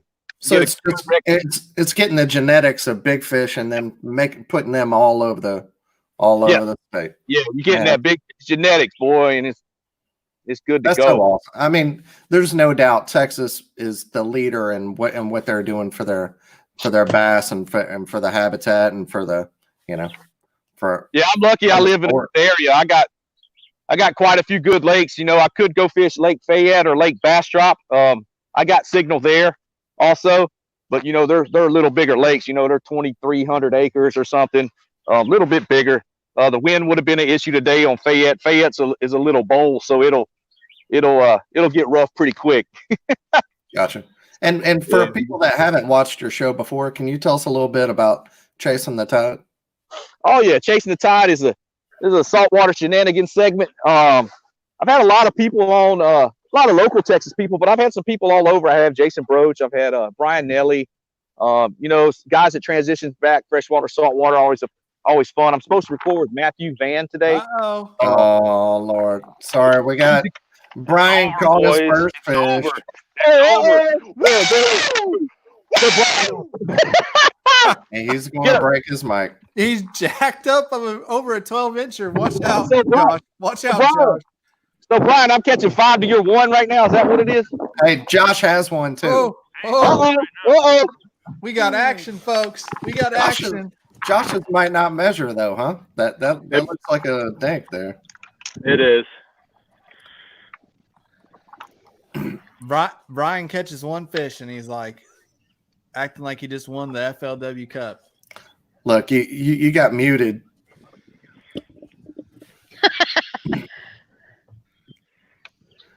Or you muted yourself, Brian. Or maybe Nose he is really blew out good. his speaker. Good with the nose and 13 and a half. Good job, sir. We got audio on, Brian? Yeah, looks like he turned it back on. You got me back? You got me back? You got you. 13 and a half. There you go. Oh, Lord. Feel good. Things are It's getting on, weird. boys. It's on. How'd you catch that one, Brian? That was on the bandito bug. So I moved up to the weed line and I saw a couple marks there and just pitched down there and was jigging it through there and he smacked it. So I think I found him. They're real close to where I found them yesterday. They just moved up to that ledge where it starts to move up. So it's on now. What about Josh there? Is he measuring now? Yeah, Josh is measuring. Looks like he may have just tweaked a keeper out. So we'll see here in just a second. He's going to submit that fish. Oh. So he just out on this lake in like 2 years. He just canceled out your fish right there. That's all right. That's all right. The wind's picked up too. I don't know if you guys can hear it. Yeah. Hey, maybe they'll get them moving a little bit. That's what I'm hoping. Yeah. But yeah, I just moved out to that weed edge right where it transitions and starts to move up. So we'll see what happens here. What color bandito bug are you throwing? Green pumpkin, something? Green pumpkin. Yeah, just straight green pumpkin. I know there's a lot of controversy around the Guggen baits, but I started throwing them last year. I was curious. I'll give everything a shot. And that bandito bug, we were talking about that Mark Twain tournament. This is exactly what I was throwing in that event, And I've had some good success with it, man. So I really can't complain. So I really like the design of their baits, like the trench hog. That trench hog design, that's an amazing profile. I'll say, I like the smell. The price is high, but still, okay.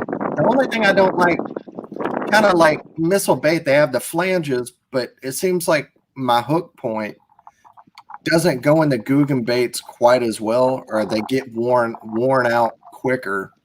Yeah, these things, yeah, two fish and they're done. I had an issue like that Mark Twain, the bandito bug's got all those legs on it, and the bluegill were. Is that a bite? We got another fish catch. Just ripping we got another fish catch. Yeah. I got another one. I'll upgrade my small one. I'll upgrade one of my small ones there. And it's definitely upgrading there. That's a good one. That's a good one right there. He's long and skinny, but still measure. Hey, nice. Long and skinny. Every kayak fisherman's dream right there. Well, long, but still right. I saw her come out. And look at it. And then I twisted and she scooped. Ooh, and Josh did 12 out 12 inches on that. So how many fish you got? 4? 4. No, that's 3. 3. That's 3 for Josh. Yep. That's only 3?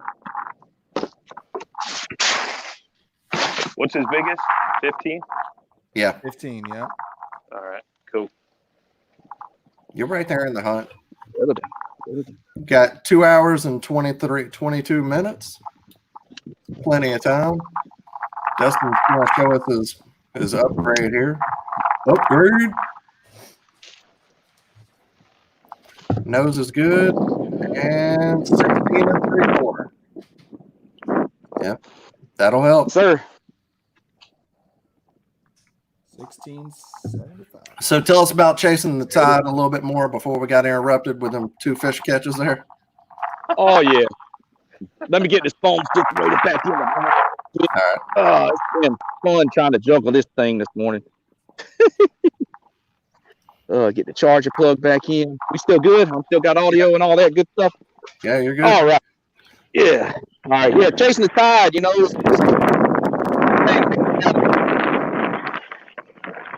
I wanted to see about a saltwater kayak podcast. I had seen something, but not really folks out of Texas. So I wanted to jump on board and start doing that. You know, I had started out as being a host on Paddle and Fin on the OG show. You know, I got on, and then also had a good time with everything, and then they gave me a call, contacted me, and said, "What do you think about doing a segment?" Shoot, that sounds good to me. Yeah. So yeah, anything I could do to help cut that learning curve, you know, for people fishing saltwater or fresh, you know. So I like to transition baits from the saltwater. You know, I get redfish on Saturdays, I get them on frogs, I get the marsh. It all transitions, you know. Sorry about that sun right there. I'll be off this bank here in a minute. No, you're good. Yeah, you're one of the fortunate people that live in a place where, you know, you're close to both. Great fisheries, both fresh and saltwater. Yes, very, very fortunate. Very fortunate. Yeah. What do we? Where's Sam at? He's in the background right now. Yeah, he's working the. I'm here. There he is. Get an update what I got right now. Let's do it. I'm gonna mute you real quick. You got some All right. bad wind there. Justin, you're up to 78 1/4. Susie, 24.5. Josh, 29.5. And Brian, Sam will get yours here on the board. What's my smallest fish I need to call right now? 13 and something or 1325. Okay. All righty. I'll break 80. Get another 15 or 16. I'll break 80. I'd like to get another 19 or 20. I'd like to get a big one to bite. Yeah, we got Dustin at 78.25. Sorry, guys. This is not as easy as it looks to get all this right. 78.25 for Dustin. We got Susie at 24.50, Josh at 29.50, and Brian at 13.50. So this is our first episode where we got everyone on the board with keeper bites. And you know, looking pretty strong for Dustin already. 78 inches. Hey, Brian. Yeah, there you go. We've been muting and unmuting you, but because of the wind. Yeah, no, that's cool, man. I all I said was welcome to my life. So Yeah, y'all to see this. it's hard to keep track of all the fish and everything and calling. There's His a lot DP going called on. a couple times in his match. Yeah. Oh yeah. Oh. Uh-oh. Well, I just want to say, man, you guys are doing a great job, man. So keep it up. Thank you. Oh, Uh-oh. Dustin hooked up We again. got one. Load it up. No, he's another little one. They'll upgrade you, huh? Maybe a little. No, 13 and a half. That's a 1/4 inch upgrade. Yeah, a 1/4 if you want it. Oh, it is? Yeah, I'm good. Dang, throw him back. Wow. Link. He's so He's that confident. I He's like throwing it. them back. He's throwing them back. Well, hey guys, I saw that one bust, and I threw the jackhammer right on the edge of the grass line. And thunk, as soon as it hit the water, it fell, fluttered once, and she slammed it. But I saw a lot bigger fish swirl too, though. That was a big one. Right on his head, huh? Nice. All right. Well, as we watch Dustin here in the background, I want to take a quick second to talk about two of our sponsors. I'm wearing one of them on my chest here, and I got the logo on the other one up here on the right. Wicked Weights and Biz Baits. I'm gonna tell a little story. So as we're watching this action go live, I got Jim Sperone, the owner of Wicked Weights, out here smashing smallmouth up in New Jersey and sending me pictures left and right of big smallies, and he's catching them on a Wicked Weights sidewinder jig head, which is a little tungsten swim bait head screw lock, and he's got the Ned Dizzy, the new Ned Dizzy from Biz Baits, which is a Ned style soft plastic bait, and he's out there just crushing some big old smallies. So guys, go check out Biz Baits and Wicked Weights. Wicked Weights has hands down the best tungsten selection, quality tungsten selection I've ever seen. Everything from massive flipping weights down to the finesse stuff like nail weights and Ned heads. One of my favorite products, and has become a fan favorite of many, is the Wicked Willow, which is a tungsten swim bait underspin. Our friend and co-host here at Paddle and Fin, Brad Hicks, caught a PB weight-wise yesterday, smallmouth on the river on that. So make sure you check out Wicked Weights at wickedweights.com. Quality tungsten, huge selection. You're going to love what you find there. And then another shout out to our friends at Biz Baits, making some incredible plastics. They're salted, they're scented, they stand up. Awesome products. They last all day. You got to check them out. The Dizzy Diamond, which is what you see on my shirt here, is probably my favorite. It is my favorite shaky head worm. Amazing product. Got this little diamond tail on the end of it. This gives incredible action. It stands up great on most shaky heads, and it catches a lot of fish. So go check them out at bizbaits.com. All right. We lost Trash Panda. Did he catch a fish? No, that he had that other 12 that barely measured. Yeah. Well, we got that, but I mean, I can't see him. He doesn't have video. I'm wondering if he. Well, for the leaderboard there. Gotcha. We'll get you that. We'll get that one added in here. Yeah. So just to go over it again, you got Brian on a small lake in Illinois, Josh on Lake Erie, Dustin fishing an undisclosed location in small waters in Texas, and Susie on St. Chris in Illinois as well.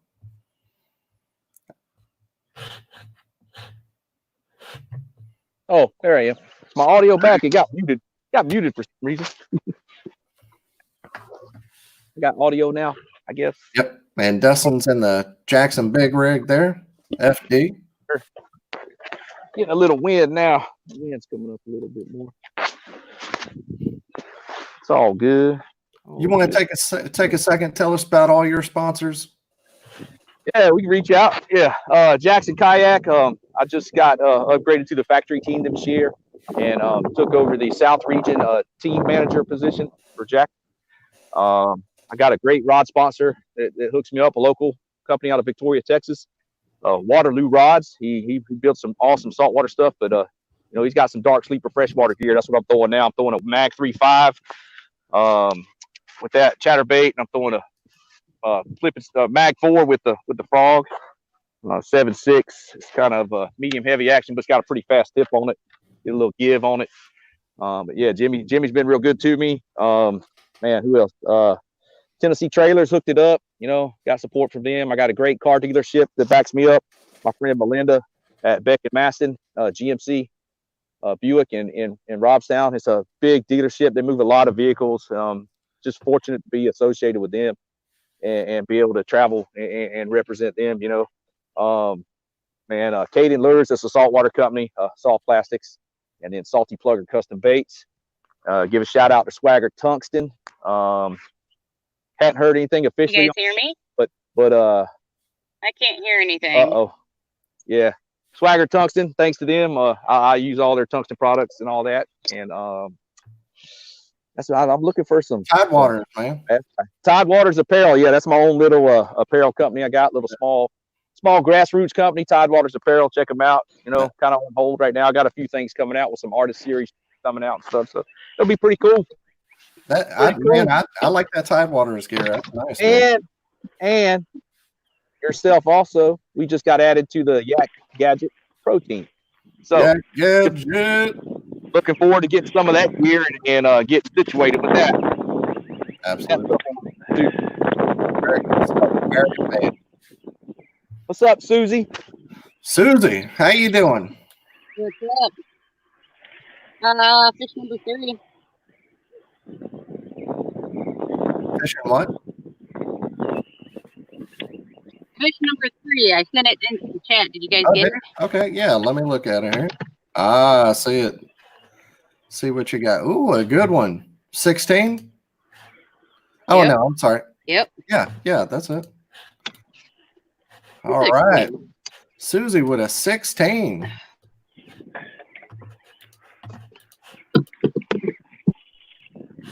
Congratulations. That's a good one there. Watch out, Dustin. Watch out, Dustin. She's coming. I'm going to try to go out and come back in. My headset isn't on. Okay. Yeah, let me try it real quick. How's it going for you, Josh? Good, man. Got that third fish. Got to get 2 more, get that limit, put the pressure on Brian. I think you've already got a lot of pressure on him. You got 2 fish on him right now. Yeah, I was laughing because he was hooting and hollering. I got all worried, and I'm like, and then I was laughing because we both have 12-inch fish. Well, catching that first one, that's a it gets a stunk out of the boat there. You still cranking riprap? Yeah, It was 13 and a half, bro. 13 and a half, not 12. my bad.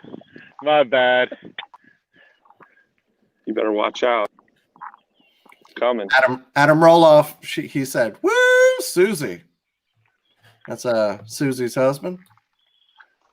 Adam's a man. I feel bad for him. Yeah. When Susie's not catching fish, I think she abuses him.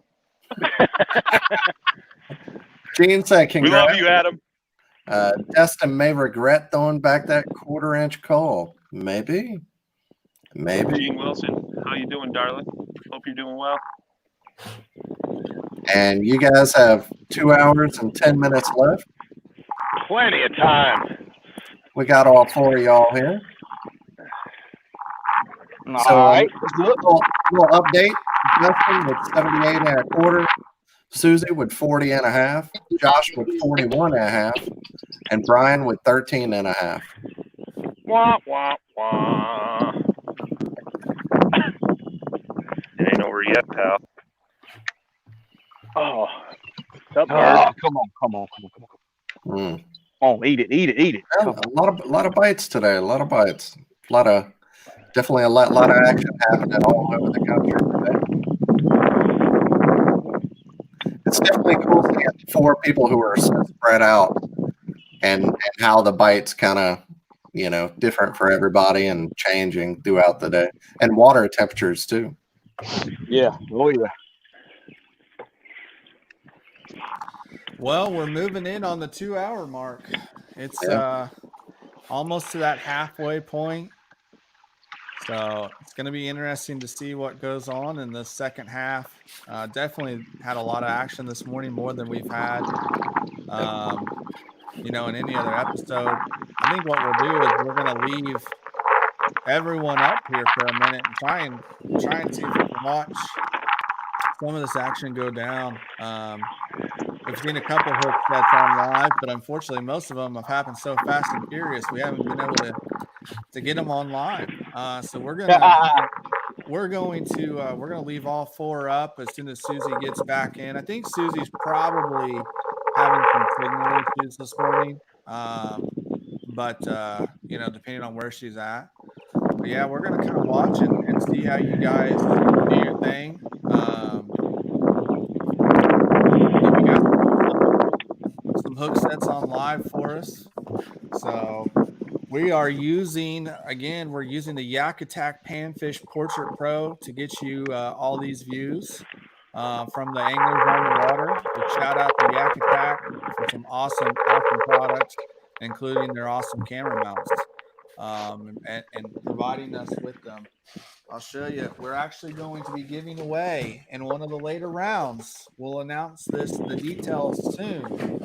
But in one of the later rounds, we're going to be giving away Dun, dun. the Yak Attack Panfish Portrait Pro with an 8-inch extension arm. So it's going to one of our viewers right here. So, and that's what we're all using. It worked great. Couldn't be any better. So somebody's going to be happy with that. absolutely. Put your phone on there, do a go live, GoPro on there, or any other action camera you got. So I'm going to mute the anglers here for a minute just so that we don't have so much background as we watch them, and we'll unmute them as needed here. So what, you're still throwing a Strike King KVD 1.5, Josh? Yep. Still in that red crawl color. It's got a black top to it. You know, good springtime bait. And you know, it's been working, man. I threw the jig for a little bit just to see if I could get a different bite. Maybe see if I can locate some bigger fish, but they want it moving, so.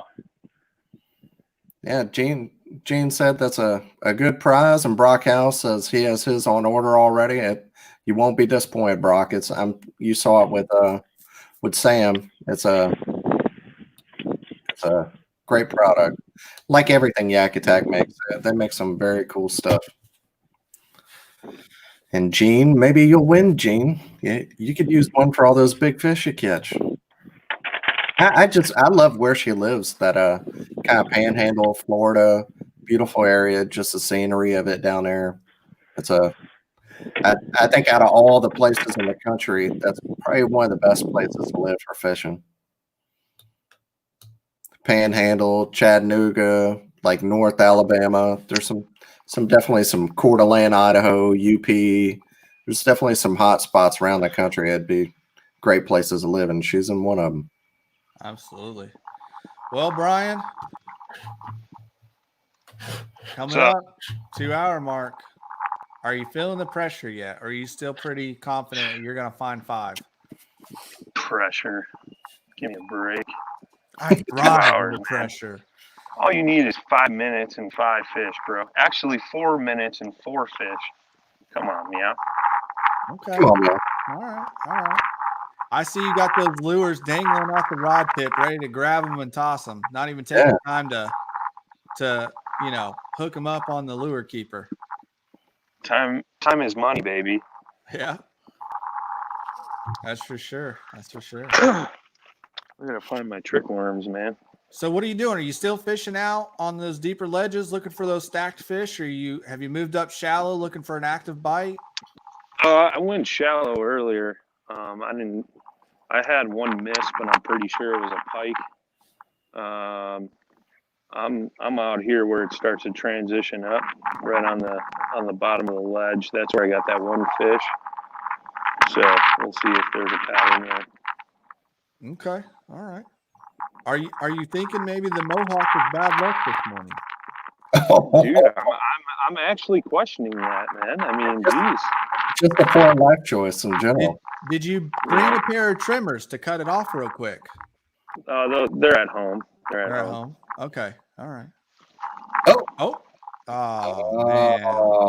man. Missed him. Did you miss or break off? No, I miss him. Oh, it was very subtle. But, that's why I think I need to switch to that shaky head. Some snake water or something. Gene said, Brian is so chill. Nothing phases him. It's true. I try to not let it phase me. I got my moments, I won't lie. Yeah. We all do. Well, And, Brian, and we as you go ahead. retie here, Brian, you want to talk to us a little bit about Rocktown Adventures? Rocktown. Yeah, man. It's a local paddle shop here in Northern Illinois. I work there part-time. I'm the fishing team manager. JP is one of our guys. Everybody saw him fish yesterday. We got Titus Dominguez and Rodney Hicks. And then our recent ad was Austin Mitchell. He fly fishes for muskies up in Wisconsin. And, we're an outdoor adventure shop, so we sell a lot of kayaks. We also do hiking and camping gear as well. And Rocktown's was one of the first companies we teamed up with through Paddle and Fin, and they've been nothing but great to us, and myself included. Without them and their support, I couldn't do a lot of things that I do in the kayak fishing world. So shout out to Kevin and Travis at the shop there. Good guys, and their theory on things is the same as ours. They just want to do whatever they can to help grow the sport and get people outdoors, and that's what we're all about. With everything going on in the world today, it's rough on those small shops and small businesses. So I just encourage everybody to reach out and help those shops out wherever you can. I know we're still doing curbside pickups, online orders, things like that. You can check us out online at rocktownadventures.com. Our motto is gear up, head out. So I like it. And you can call in order too. They'll ship it to you. They've done that for me. Yeah. So yeah, absolutely, man. Good people. And we'll play on mute you here for a minute. You got a lot of wind going on there. Yeah, man. The wind kicked up. So go ahead, man. I get it. Yeah. Well, I'll probably help your bite though. But so just a little recap here. Brian's on a small lake in Illinois. Josh is on Lake Erie. Dustin is also on a small lake, but in Texas. And Susie is on St. Chris in Illinois. Dustin, you can see from the ticker down on bottom, Dustin has 78 1/4. Susie 40 1/2. Josh 41 1/2, and Brian 13 1/2. So everybody's got fish in the boat. Dustin's got a limit. He's upgrading. But the Josh and Brian, that's still a hot competition, and Susie, she can get on them any second here.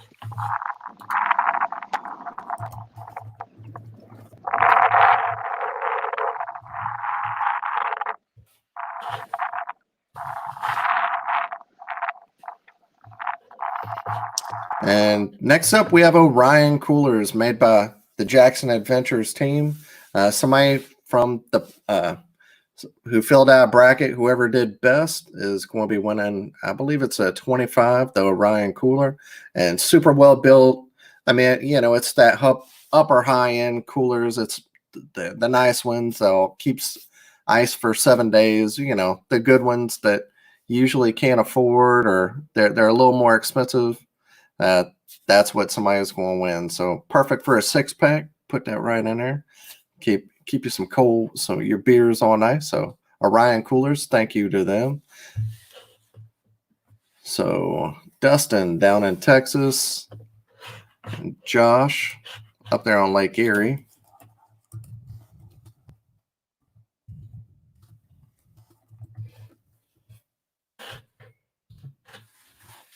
By wind, Josh is out in the wind today. Dustin, not so much wind, but down there in Texas where water temperature is up in the 80s, so a lot of good fishing down there.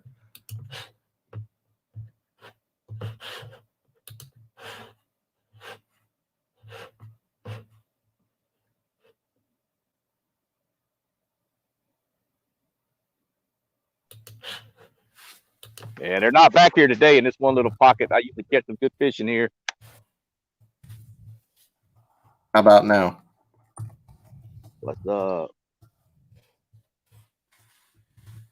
Can you I hear got me, all Dustin? yellow. No.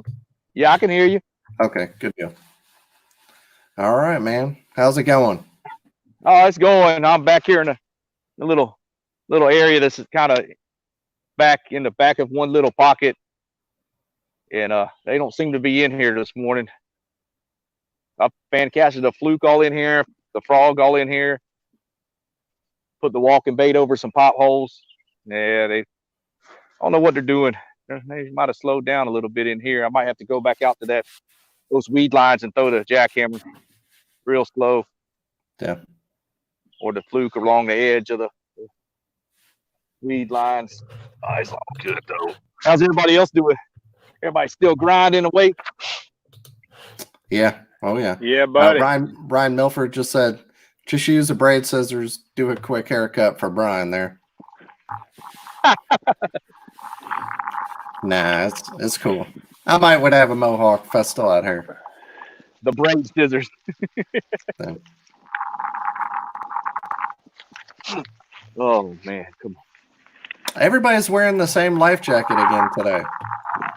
There That's he a goes. good one. Got the new Chinook, the new Chinook with the fine green zipper. Yeah. Oh yeah. Yeah. Is that Yep. just the Chinook or the Roku? Just the Chinook. Chinook, yeah. I like it. Mine's a couple of years old. I'm thinking about getting that Raku. Yeah, Raku. Yeah, Yeah. I'm probably gonna pick one of them up too, just a little bit different, you know. Yeah. Whenever this is over, I want to try one with a back, maybe get some of the bulk off the front and put it in the back. Try that out. Aaron Steiger said, where's Josh fishing at? He's on Erie. We've got Brian on Small Lake in Illinois, undisclosed location. Same as Dustin, small undisclosed lake in Texas. Josh on Erie and Susie on St. Chris in Illinois. Josh is he's back in a marina fishing riprap with a square bill. Dustin is fishing a small popping perch from Strike King. And Brian, he's flipping a bandito bug, I believe. Guggen baits up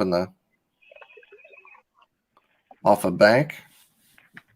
He's got some wind, so we've got him muted right now. What's up, Aaron? What's up?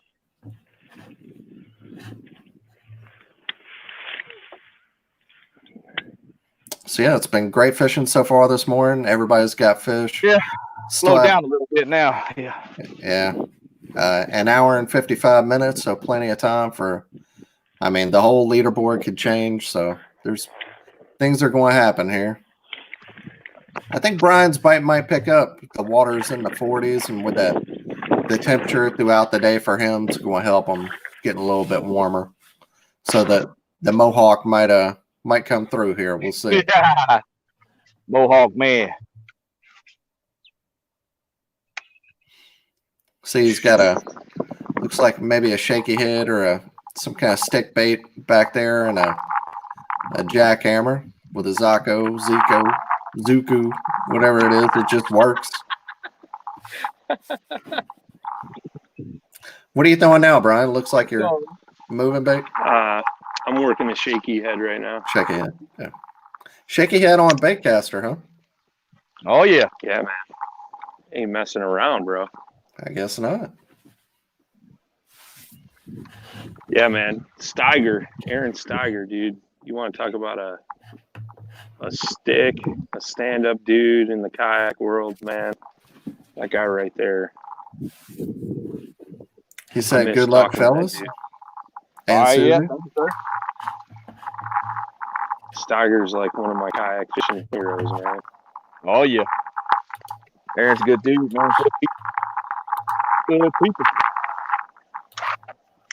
I owe my Jackson team spot to him, man. Yep, me too. Wow. I'll never forget that call, bro. Kingmaker.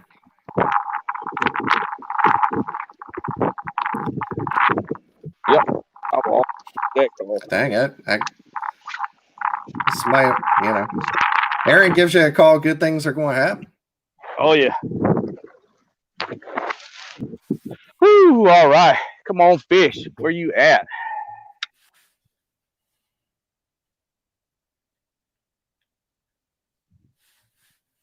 And Dustin's in the Jackson Big Rig FD. Oh, yes, sir. Having to paddle a little bit right now with this salad. Yeah. Well, That's that's the why great I'm thing about the whole design on this boat. It paddles pretty well for a big boat. 13 foot 3 inches, 40 inches wide. Wow. So it moves pretty good through the water, considering it's a beast. Oh man. Well, you're winning, bud. How's it feel? Yeah, I still need to catch some fish. Yeah. I need to put a couple of fish over 17 back on the board. I'll be sitting pretty if I've missed quite a few blow ups. They're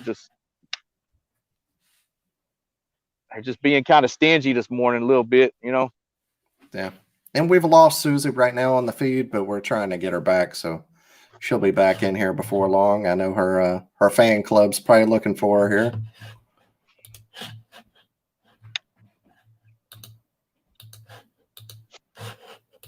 Yeah, I'm about to come up in one little area where I get back behind some fallen trees and get back in this little pocket. I haven't been in there yet, so hopefully I'll get in there and pull a couple fish out of there around some laydowns. Yeah. I'm gonna pitch that Texas rig up in there probably. See what I could do in there. I'm still kind of throwing up into potato grass right now. There's some timber right here laying out, floating on the surface. Just working that frog around it right now still, or that popping perch. Yeah. I want to call it a frog, but Yeah. it's kind of like a frog. It's a frog type bait, surface floating, hollow body, soft frog type bait. And just like you've seen Gene said there, angler, see it up in the top right-hand corner. Yep, got the angler button. You catch one, hit that ding. It'll mark your spots like a diary, time, weather, water temperature, everything like that. It logs everything. So it's kind of everything. You're putting statistics and numbers behind your catches. And maybe you can see some patterns that you wouldn't have thought of otherwise. But it's also a great resource. It's got tons of articles by anglers and everyone else. So, big swing. So yeah, tons of information, tons of articles, a great resource for learning, a great just social media platform where you can talk to other people. And Angler is a great place. You can also listen to the Paddle and Fin podcast there. So check them out, anglr.com. And whoever wins this deal is going to be Angler of the Pod. So they're going to have a nice trophy. I'm saving a spot for it right behind me. We'll see how that goes. I'm sure Dustin's got something to say about that, but we'll see. Not putting up 78 inches, I don't. Yeah, we'll see. Catherine Field said Susie probably hooked into a tank and got towed out of service. That's probably true. That old sleigh ride. Yeah. Yeah, I'm getting a little bit of wind now. Wind picking up. I still got cloud cover though, so that's a good thing. Nothing wrong with that. A little bit of cloud cover is good to go. I know it sure looks healthy back there. Yeah, it's some good stuff back up in here. The water's pretty clear, huh? Yeah, it's pretty clear. All this hydrilla and coontail in here keeps it cleaned it out. Yeah, keeps it pretty clean, you know. And that's something for a lot of people. You know, if you're in some muddy water and you're in an area that has a lot of grass, try to get on the other side of that grass if you can. You can find a little bit clearer water, you know. Yeah, you'll find some stuff in there. You'll find it cleared up a little bit. Help you out. Yeah. Oh man. I know a lot of times on that clear water, I'll take a Sharpie and I'll color in my green. If I'm running green braid right now, I'll color in the braid like 18 to 20 inches in front of my lure with that black Sharpie. Yeah. Get it out of the picture. Sometimes it helps a little bit in that clear water. You know, I've heard of people doing that. I've never done it. Maybe I'll need to keep a Sharpie with me. It's an old habit of mine. I picked off of Roland Martin back when I was like 15, 14, watching him on his shows back in the day, you know. One of them old Roland Martin habits, you know. Gotcha. And you can see up there in the top right-hand corner, South Mountain Media. A couple of winners who picked brackets, got in the Spring Madness here. They're going to win some gift cards to South Mountain Media. And if you don't know what that is, it's Sam Jones' company. And what he does, and he is amazing at it, is creating an angler resume. Or you can see everything that we did from the bracket to the angler. Each one of us had our own card. All those different things. Sam did it quick. If you want to take, let's say you're an angler, you've been fishing some stuff, you're kind of moving up, getting more confident, and you want to try and start reaching out to the sponsors and start making a name for yourself, talk to Sam, get with South Mountain Media. That's how you're going to do it. You're going to talk to him and submit stuff. He can send you an example, I'm sure. Just email him or message him. And he can get you something that makes you, it'll surprise you what he can do. Yeah. It's like, damn, is that me? Yeah. Yeah. If you want to be serious and you want to get in the game and you want to start reaching out to some sponsors, get with Sam, South Mountain Media. Yeah. You want it to look clean, professional? Yeah. It does. Yeah. I highly recommend it. Highly recommend it. I mean, there's a big difference between what Sam does and what your average person can put together. Right. Yeah. So, Brian, how you doing? Smoke 'em if you got 'em, Brian. What's up, bud? What's up, B-Shield? Man, you gotta give me 4 warnings, man. What's I that? could have been snoozing. I could have been peeing. I didn't know you were coming back. Good, man. I just marked a bunch of fish, so we'll see. We'll see what happens here. All right. So, going off the bank again. Yeah. I'm out in deeper water. I'm in like 14 foot. And you're throwing a shaky head on them? No, I went switch back to that bandito bug. I didn't get nothing on that shaky Bandito head. bug. Bandito Need bug. these giants to show up, man. Let me slide back they're here. out here. Slide back here in this juice real quick. Let me see. Slide in. Come on. And Susie, she went out of service, but we're still trying to get her back. She should be back here soon. She's just out of out of signal range right now, but we'll get her back. Oh, yeah, that lake's kind of goofy down there. Yeah. Come on, fish. So what size weight are you throwing on that bandito bug? 9/16 tungsten. Oh, swing. Is that bite? Who knows? Oh, Susie has a 4th fish. Uh-oh. Dun, dun, Where's dun. she sitting now? She's got 40.5 right now. Oh, right on. What's Doodoo got? 76? 78.25. So Dustin 78.25, Susie 40.5, but she's got one to add. Josh 41.5, and Brian, you are bringing up the rear with 13.5. With an hour and 44 minutes left to go, got plenty of time. And Susie, let's see what she's got. Ooh, she's got a good one. She does? Yeah. Here, let me.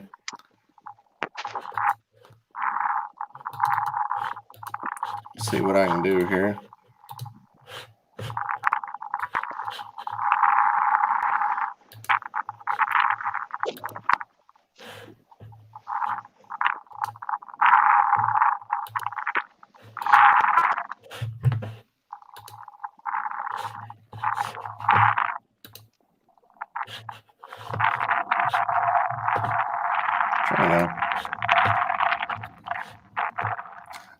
I'll have to have Sam look at her fish. It's not letting me zoom in here. Uh-oh. What do you got, Sam? It's either 16 or 16.25. I can't quite get in close enough to tell. It's a good one. Yeah, it's a good fish. Solid fish. I'll let him take a look at that and see what he thinks. Oh, you're muted, Sam. All right, here we go. I had to zoom in on this one. It was very, very close, but it is going to be 16. It's going to be a 16 fish. Nice little fatty. Yeah, we're going to have 16 there. We'll get the leaderboard updated here to reflect that, and we'll do a full leaderboard update as soon as I got that. So we'll go over it again. Brian's on a small lake in Illinois. Josh on Lake Erie. Dustin, another small lake. So everybody is getting bites. Brian's out in the middle of a wind tunnel there, but the wind maybe it'll help his bite. Yeah, we'll mute him so that people can hear us, and we'll go over this leaderboard real quick as it gets ready to scroll across here. We got Dustin, leader of the day, and dang it, and ahead of Susie with 78.25. Susie's sitting at 56.50 now with that third fish, and then she's coming up though. Oh my goodness. Dustin with a big swing. Dang it. Josh at 41.50, and Brian still sitting at 13.5. One fish on the board. Came out of the water. So, but Dustin's been swinging a lot today. He's got 6 keepers in the boat. Had quite a few blow ups on the frog. They're not eating it too good, but he just needs the right 5 to eat it. So, you know. But that's that. Throwing a popping frog like that is just high risk, high reward. It is. I love throwing a frog. I throw the Biz Baits Pad Daddy so much it's not even funny. I'm not a fan of throwing standard frogs in tournaments like Dustin's doing right now for the exact reason he's seeing. But if you're getting enough bites, you're usually going to find those 5 that you need. And it's just so fun. How can you not? Oh yeah. How can you not? Yeah, I just missed that one twice. And a tip: if you're at home, you can put maybe a few BBs or something in there. Try to weight it down a little bit more. So sometimes maybe a little bit of sound, maybe that's part of it, but just the weight of it. Hold it down a little bit further, and sometimes you can get them to bite it and increase your hookup ratio and bend out your hooks just a little bit. Yeah, that one was stuck in the tree, and he came up and ate it while it was hanging out of the tree.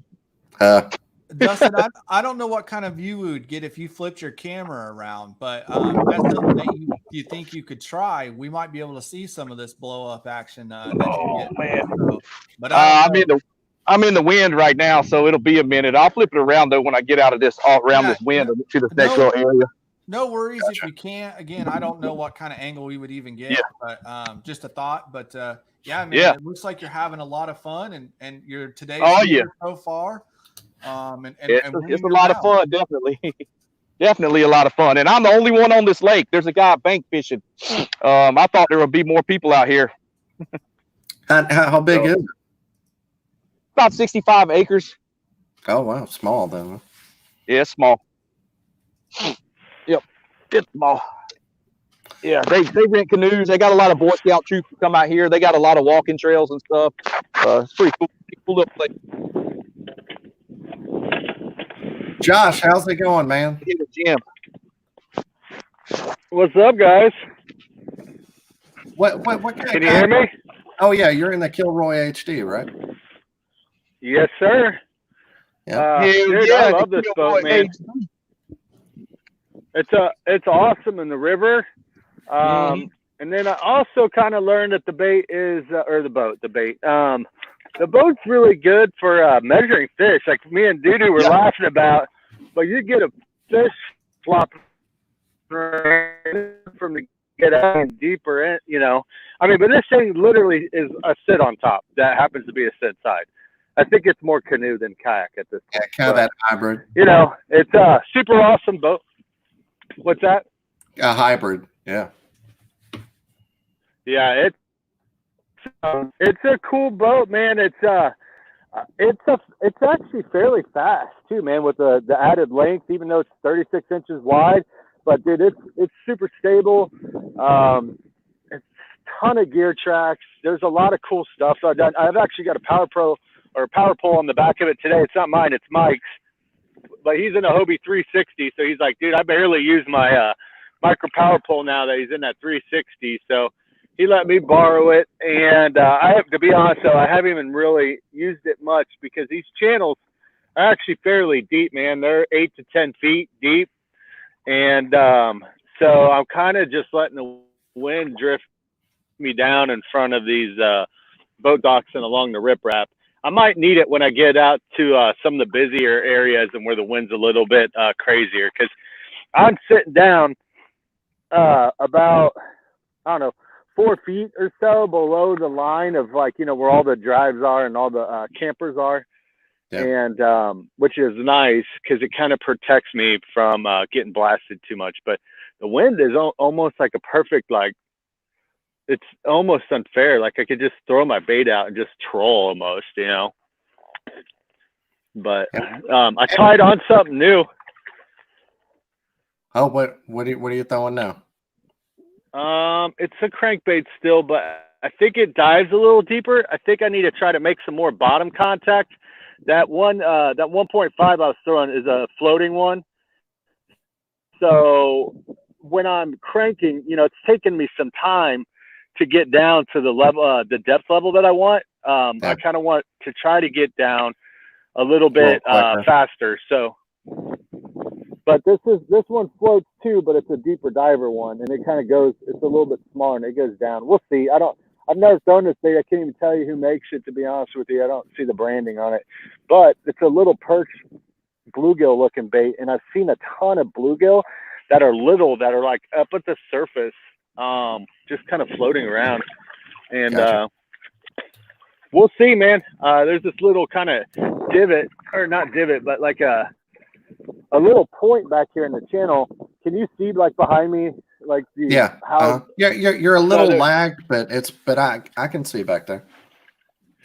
So there's a little. It gets wider about here and about 20 yards in front of me, and I'm gonna try to throw at this little point over here. There's something in the water. I don't know what it is, but I'll go. I don't know. This part of the channel goes way back there, and compared to the other ones, and I'm half tempted to go back there. There's a bridge, I think, at the end of it, maybe. I don't know. I don't know that they've actually moved back this far yet. You know, with the temperature still, I'm hovering around 56.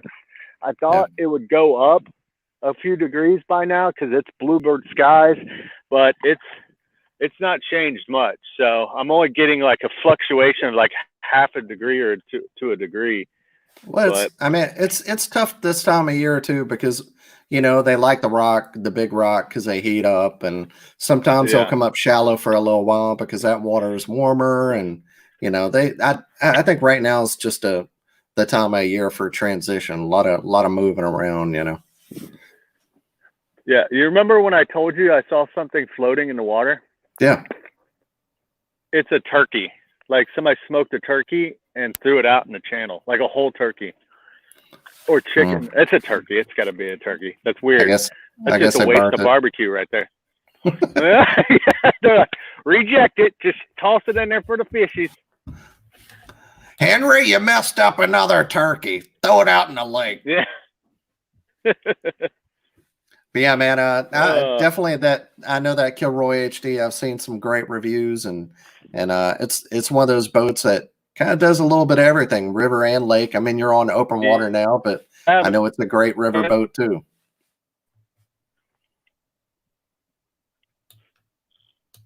Yeah, it is, man. And it's fun. You can put that second seat in it.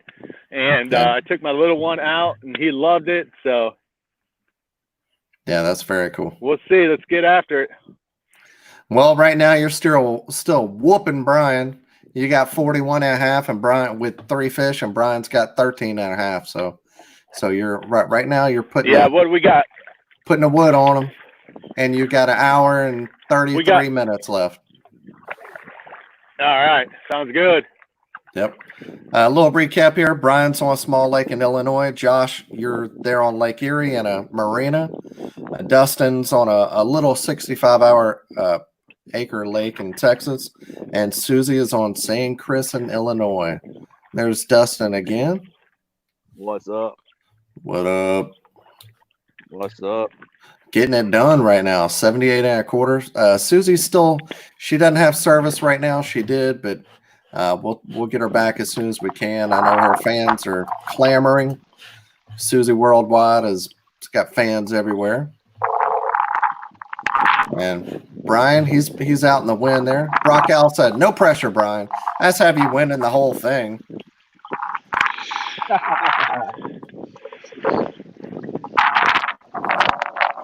He can still win the whole thing. It's just not looking good right now. Luke Coffey said, "Brian's going to be late for practice with his punk rock band." Oh yeah. Oh yeah. And Brock Howell said, "You can't beat a Jackson kayak." There's no doubt. They're if you're looking for a kayak, they're definitely one of the. There's a few brands that are doing it right and making great kayaks, and Jackson's definitely one of them. So check them out. And we've got Brian at Blue Sky Boat Works, the most stable kayak fishing platform out there. Dustin and a big rig, just as stable almost. Brian with a big swing and a miss. But Dustin's in that Jackson Big Rig FD, and Trash Panda Josh Eldridge, he is in the Kilroy HD. So 3 Jackson guys there. Yeah, good kayaks for sure. Brian's been getting the bites though. I think he's definitely had the coldest water temperature. So with an hour and a half left, that water heating up, I think he might get on him here.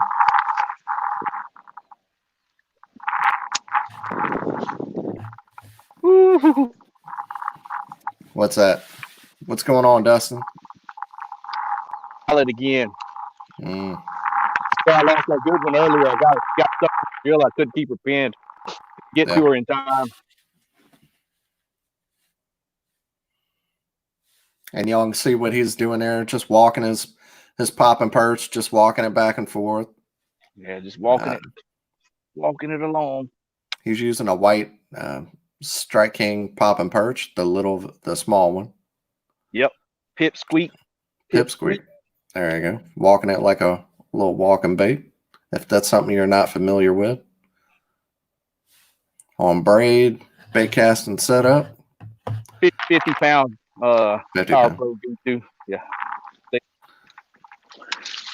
Uh-oh, Brian with a fish. Oh, he's got one.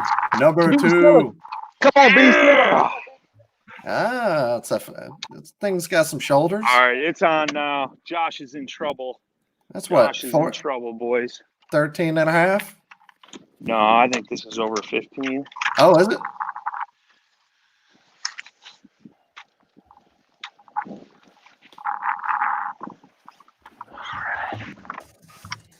All right, he's got one, huh? Ryan in war mode with a Warhawk. Yeah. He's got 2. Put one in that Yak Attack landing net, leverage net. Let's see what he's got. Caught that on 15 3/4. Uh-oh. Guggen Bandito bug. Let's see. With a 9/16 tungsten weight.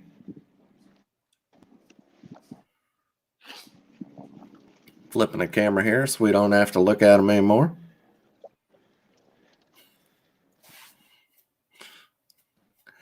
Going to be measured on his Catch board, the best board in the industry. Check them out. Catch Products. And they're making some ridiculous colors right now. On the nose. Yep, go on the nose. 15 3/4. Good fish. I see it. And you can see that on the fence. He's got custom with his name on there. It's if you don't have a catch board, it's time to step up your game. Get you a catch board. He's smelling victory. We'll see though. He's only got 2. Coming back, Trash Panda. Coming back. Josh gotta be getting scared here. I got that spot mark now, boys. Good job, Brian. It's on. Sorry, Josh. I just wanted you to feel good for a little bit. Why dial these fish in? They're getting bigger, bro. They're getting bigger. Uh-oh. Josh, how you feeling, bud? Good, man. Well, I mean, you got to be feeling good because you're beating them right now. You got 3, Yeah, he's got 2. Man. The last time he caught a fish, I caught a fish. I'll tell you what, man. Out of anybody on the podcast, if I was going to lose to anybody, I'd want it to be Josh. Oh, that's nice of you to say. Josh is a good dude, man. Oh, Brian is up to 29 and a quarter. Josh, you have 41 and a half. So not that far Josh behind. got 3 fish or 4 fish? 3. Okay. He is 1 fish. You are less than 12 inches away from taking the lead. All right. I don't know the last time I caught a 12-inch fish in this lake. But who knows? The way it's going today, I'll probably catch a bunch of 10 and a halves.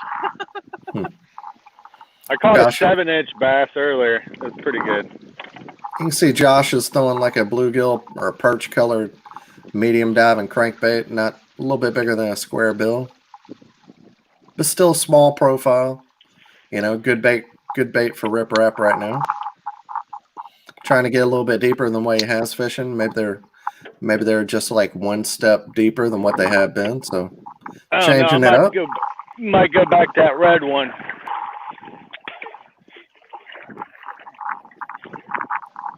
And what are you fishing now, Brian? Same thing, man. That bandito bug. I'm right on the grass edge in like 10 foot of water, 10, 11 foot of water. Okay. Whereas where I was fishing before was like 12, 13. And it comes up pretty quick here.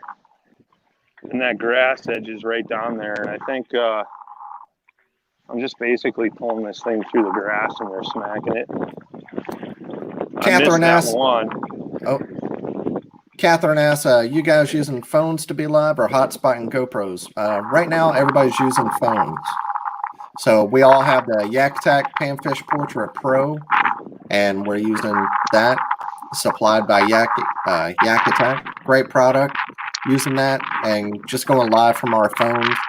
If you want to go live, if it's something you're thinking about doing, just make sure you bring some extra batteries because live streaming will definitely tear up your battery pretty quick. Last week I had and don't carry a braided cord because last week I had brought 3 batteries and I was able to fish for 3 hours and I had the power to do it, but I plugged in with my braided cord. Braided cords don't work. It got a little bit wet from my net and it quit working, so I wasn't able to charge. So I was only able to get on camera for 3 of the 4 hours. So definitely something to think about if you're wanting to go live out on the water. Something fun we're all kind of doing every now and then, you know, a little in our time of life and times of Corona, being out on the water and doing it. Dustin with a fish. Oh, that's an upgrade. That's an upgrade. Yeah. Yep. Another skinny one. Long and skinny. Lady's got some legs. Yeah. Oh. I was on the dropper. And it's he's down there in that 80-degree water down there in Texas. Definitely warm. Josh is there on Lake Erie, Brian on Small Lake in Illinois, and Susie's on St. Chris in Illinois. Her service is terrible right now. She might get back with us here in a little bit, but she's still doing good. She's got 56 and a half, and she's coming up on Dustin, so we'll see how he culls. But Susie, she's putting in work down there, grinding, doing it. Still got plenty of time. Oh, I can finally hear you guys. Susie! Hey! There she is. Hey, how's it going? Oh my God. Oh, you know, great day in technology world. Yeah. Well, 56 and a half. You're doing good. I know. Yeah, I got 216. So I'm like, all right, I'm working it now. Yeah, plenty I of got time. work to do. Dustin just upgraded, though. I'm sorry. Give you bad news. We don't know what it is yet, but he's got one in the boat. Oh, Lordy. Yeah. Making me work. And yeah, there's Sam. So Susie's in her Hobie PA 12. Dustin, about to show us that fish. Let's see what you got, brother.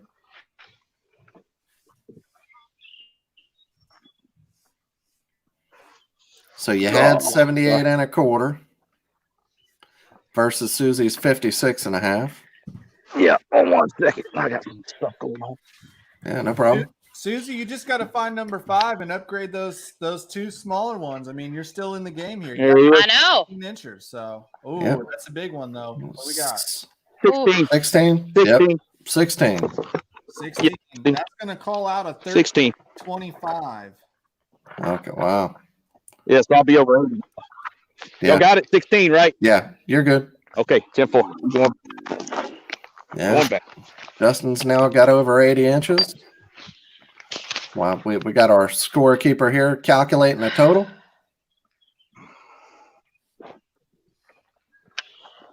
Did I miss anything? No, you're good. We're just going through everybody. Do you have any sponsors you'd like to talk about? Kistler rods for Go for 1. Let's see here. Bassett Baits, local guy out of Rockford, custom make some baits for me. Shingler Customs, of course. Hobie Fishing with Quest Water Sports. Let's see here. Tourney Tag, and of course, Paddle and Fin. Yeah. And let's see here. I'm trying to think if I had any others. I think that's about it. Catherine said, "You got this, Susie." That's right. And Jean, Susie Q. Woohoo! So tell us about your show. Adam Roloff too. Your husband said, "Susie." Yeah, he must be watching now because he had to call me because He was worried about you. Yeah. Why are you not on the show? My wife did that to me last week because mine went down. So so anybody that hasn't watched your show, Adventures of Outdoor Woman, tell us about it. So it's kind of a freelance a little bit. I talk about kind of like what's up in my world, and then also I like to focus on the ladies of the kayak fishing world. So I've had some pretty awesome ladies on my show. So if you're ever wanting to hear about any of them, look them up. You'll hear and see them on there.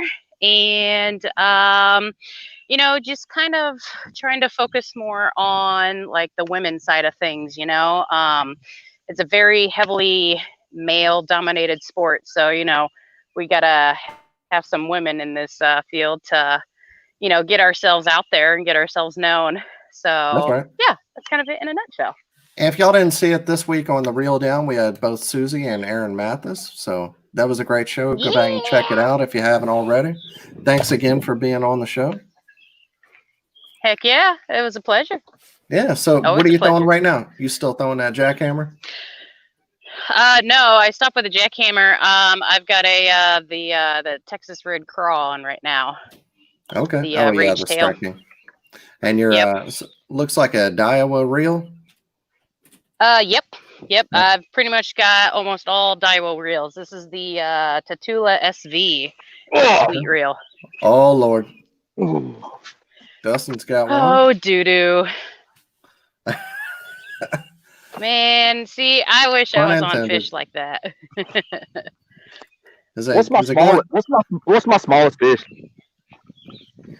Dustin, your small fish right now is 15 inches. Yes. Damn. We'll see. You got a 17 and a half for your big fish. A 15.50. 14 and a half. Okay. You got a 17.50 for big fish. That's big fish of the day right now. You got a 15 and a half, a 15, a 16 and 3/4, and a 16. So looking to upgrade that 15 right now. Yeah. 15? Okay. Yeah. We got Susie with a good bag right there. Susie with a 12 and a half, a 12, and 2 16s. And then we got Josh with 14 and a half, a 15, and a 12 incher. And Brian with 2 fish on the board, one at 13.50 and one at 15 and 3/4. Oh, he's got 2 now. Yeah, buddy. Yeah. That fish missed it on the first swipe, and I killed it, and it came back and hit it while it was sitting still. That's the cool thing about having this wind, this little bit of ripple on the water, is the little tail on that popper perch flutters. It kind of gyrate a little bit. It looks like it's moving on its own. Gotcha. And we've got Brian throwing Small Lake in Illinois, Josh Lake Erie, Dustin 65-acre lake there in Texas, and Susie on San Chris in Illinois. You can see her. She's pedaling that Mirage drive there.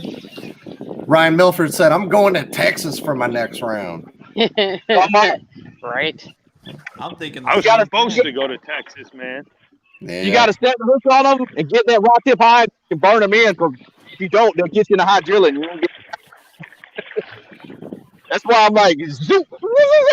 A lot of times they'll burn you right back down in that grass if you're not careful, especially if they got some shoulders on them. Is it just me, or is Josh paddling an awful lot? What do you mean? You just seem to be paddling. Every time I look, you're paddling. It's the wind's picked up a little bit, and I'm around the boat traffic. Gotcha. Just trying to stay positioned. Yeah. Yeah, the wind's picked up here too.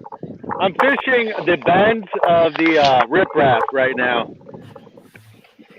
So I'm trying different angles and trying to figure out like what depth they're hitting at. Because when I tend to go deeper, they're not as much. They're kind of on the shallow part, like almost on like the edge of where the rocks are and the dirt starts. Okay. Makes sense. Well, a bass literally just jumped 5 feet in front of me. You got to catch them. I know, right? That means they're active. Yep.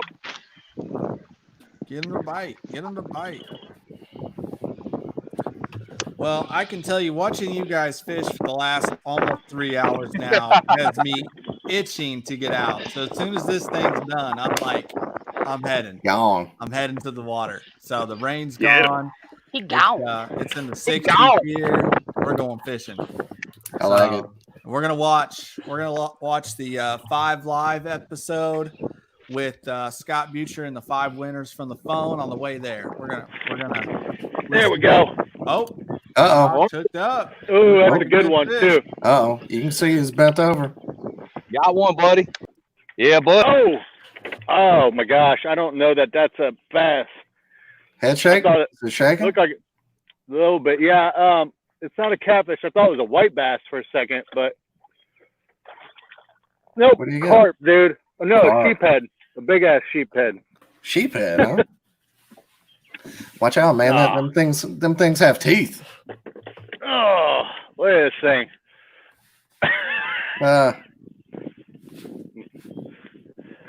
Dun dun dun.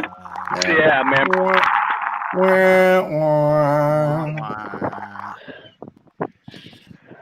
He choked it though. Wind's picked up here. I caught a big old drum myself. I caught a drum, a catfish, and a red ear.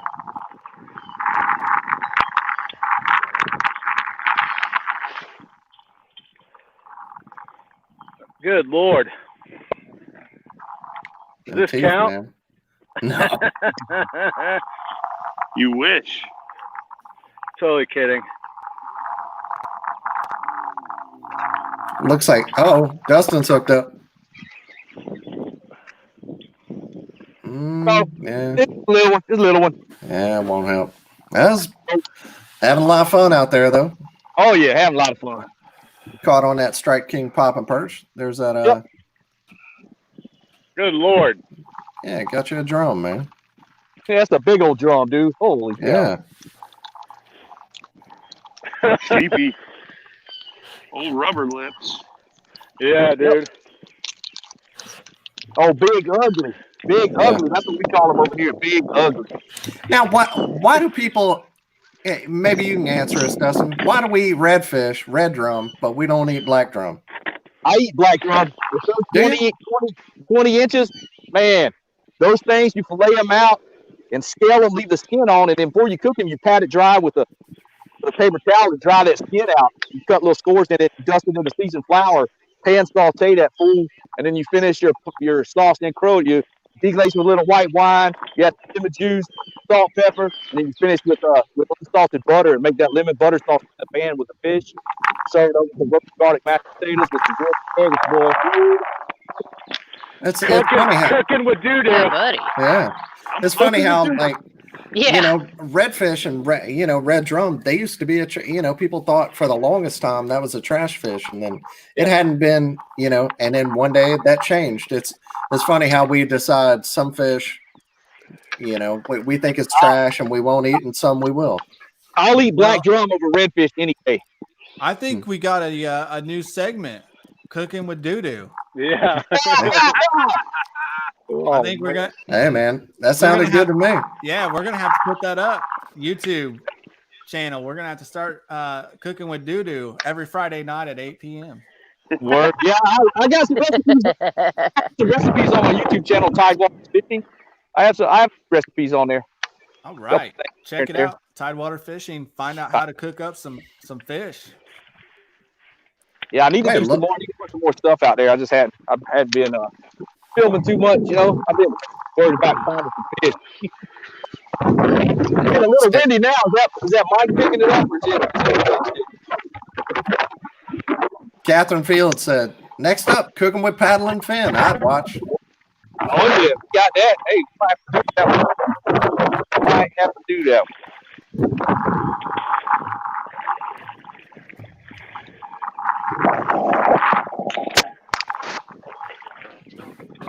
I'm about to start throwing that jack in. What I'm about to start doing. Yeah, mixing it up. Yeah. Speaking of mixing it up, we got Jig Master Jigs. When in doubt, get the jig out. A great sponsor of our show and sponsor of the bracket tournament. Whoever wins the brackets, they're going to get hooked up with Jig Masters. Check them out. They've got a little bit of everything. Everything from Ned Rick heads, swim jigs. They've got it all. So check them out, Jig Masters, on Facebook or jigmasters.com. And they are in stock. They're not Chinese made where you have to wait on them and they're back ordered. You can actually get you some. So a great American made product there. And good people. It's always nice to buy from somebody who supports our industry, supports our sport, kayak fishing specifically, and somebody who's, good people. So a little recap of the score here. We got Dustin versus Susie. Dustin's got 80 3/4. Susie with 56.5. And Josh versus Brian. Josh has 41.5. And Brian with his second fish with 29.5. But his water has been in the 40s, starting to heat up. So he's got an hour and 10 minutes here. Maybe he's going to start coming back. And Ryan Milford with the Jig Masters promo code PNF20 gets you 20% off. So check them out. Absolutely, man. This has been fun, dude. I'm telling you, this has by far been the most action we've seen. We've got, let's see here, 2, 4, 6, 7, 9, 11, 13, 14, 15, 16 fish put on the catch board this morning. They're out there doing it. We've got Doodoo with a limit plus some. Susie looking for fish number 5. Josh needs number 4 and 5. And Brian looking to find 3 more keepers to fill his limit. If Brian finds one more, he will be in the lead. One more keeper will put him in the lead. So good average fish. Yeah. He got 13 and a 15.75. We got Dustin sitting at 80 3/4 inches. We've said, hold on. Uh-oh. What do we got? Dustin hooked up. Oh no, I'm yo-yo on that jackhammer. Yo-yo on that jackhammer. Yep. We talked last night about it. And we said something this morning, 84 to 85 inches is often what is needed to, cash a good check in large tournaments throughout the country. Dustin's sitting just below that with 80 3/4. He's got a 15-inch fish to call, and he'll be right there. It looks like. So, definitely a good day on the water for these guys so far in comparison to our previous tournaments, where most of us have had pretty poor conditions. Dan, you lucked out last week on Gunnersville, had a beautiful day, racked them early. I think first or second cast. You put a nice one in the boat. It was super awesome to see. And then I went back and watched it afterwards. Really cool. But it's awesome to see all of our anglers today with some really nice conditions. getting out there and having a good time and catching some fish. Yeah. And, you know, we're only, oh, there's one. There's one. That's a good one. He's That's bowed up. It's not good. It's not good. I don't know. It's not You good. bowed up like a house cat, man. just stuck in that grass, huh? Yeah, she was in that grass though. Oh, okay. Jackhammer fish. No? No, Close? no. No? Yes, she's close. Looks like it might be close. No, 14 3/4. Yeah, Dustin needs something over 15 to upgrade right now. His smallest fish. Grass. So, She was in the grass for sure. Right where they Having fun. I like and it. just pulled out that jackhammer too. Maybe this is a turning point. Yep, I'm looking to get out there and throw some frogs and jackhammers myself when this is all said and done. So You know, I was throwing a top toad yesterday, and I haven't caught a fish on a frog or a toad yet this year. I caught one on my buzzbait with a toad, but I had one rip the leg off yesterday, and it was under a pad, and it just sat there. After it grabbed it, it just looked at me because it was right by the boat. The fish sat there and looked at me like, I need the rest of that frog. Did you throw a synchro at it? Yeah, I flipped in there and I couldn't give him a bite, but That's interesting. I got on a killer buzzbait bite the other day. Killer buzzbait bite. So Oh yeah. I was that backing some good little buzzbait. accent one. I need to check that one out. Yeah, Jacob Wheeler. They got two buzz baits. Jacob Wheeler series buzz baits there. They got the original and the finesse, and then they got their B2 buzz bait, which is a double. It's got some flotation on it, keep it up high, but that Jacob Wheeler finesse, man, I tell you what, I love it. I just slow roll that thing up in the shallows around spawning areas, throw a swim bait on it, I throw a grub on it. But that swim bait, man, they just jacked it. I was catching some really nice fish. Unfortunately, I didn't catch anything that would help me. I caught a couple good ones though, and but yeah, we got a new month-long challenge with KBF. I haven't been out on the water yet. Looking forward to getting out there myself and trying and put a few keepers on the board for the KBF month-long. How thin is the wire on that buzzbait? Can you throw it around cover, or is it super thin? No, it's not super thin at all. I fish it right against the brush and the wood, and I've never had any issues with them. Jack them, put it in the brain, and get them in the boat. So Cool. I keep saying I'm gonna check it out. I really do want to check that bait out. well, you know, I'll tell you. People think I'm over exaggerating when I say millions have been won on their baits. No, seriously, millions have been won on their baits from FLW Elite Series, now MLF. I mean, accent spinner baits, the River Special, and their buzz baits. Just hands down, they catch winning fish. They just do. You don't have to take my word for it. Just go look at results. Go look at what people caught them on in tournaments. Even in the kayak industry, you know, Matthew Scotch whooped some people last year on some accent products. Cody's whooping people on accent products. They're in my tackle box. My tackle box. The finesse buzz baits and the River Specials. Yes. That white chartreuse River Special with the little orange blade. Absolutely. Yep. Love that one. Yep. Spring ding, Yep. as we call it. So they've got an Indiana blade or a turtle blade. Turtle blade on it. Yes, sir. Yeah, That's sick. It is just, it's an awesome product. So yeah, those are awesome. Awesome spinner baits. all right. We hooked up again or just still going it through Just the grass? ripping it out of that grass, trying to get a reaction bite from them. Nice. It's warmed on up. The wind's out of the southwest. It's a little dry land breeze, you know, so might be pushing them out here in the grass. I mean, I'll still get some blowups on the fall, but not as frequent. So I figured last hour I might hear it. See if I can on the chatterbait. Well, let's pull Susie in here, your competitor, and let's see what her strategy is for this last hour. Susie, you with us? Yeah, I got you. Okay. All right. You want to talk to us about kind of your strategy going in? We got 3 minutes left in the third hour. You're going into the last hour here. What's kind of the strategy to get you 5 in the boat and kind of get caught up here?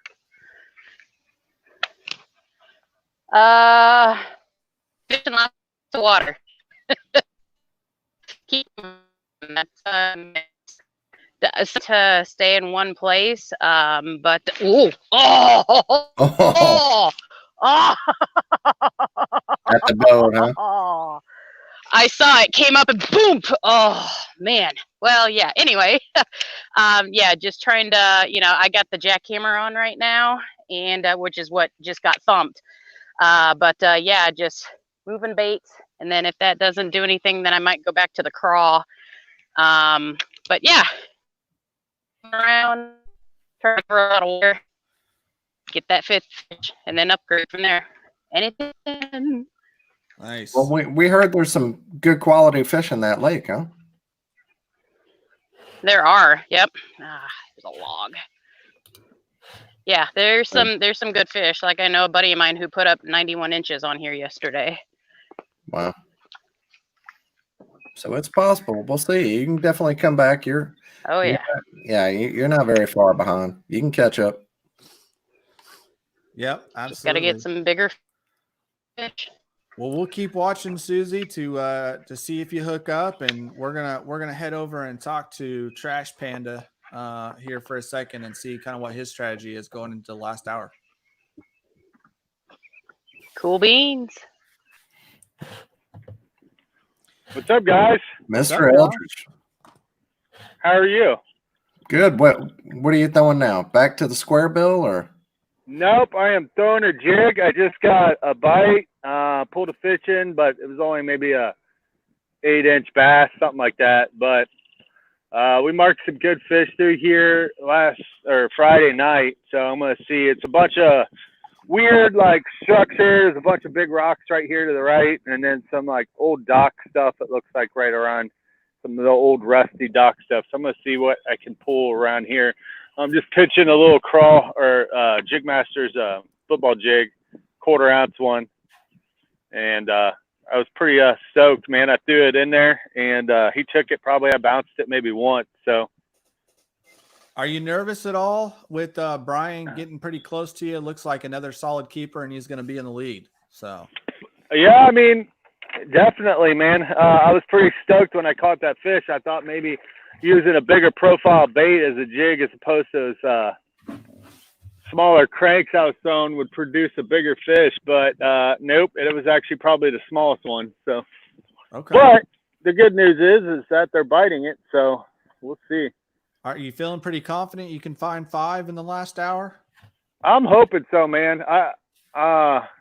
We'll see, though. Who knows? Okay, all right. Well, you keep grinding away, and we're going to check in with your competition, and we'll check back with you here in a little bit. All right, guys.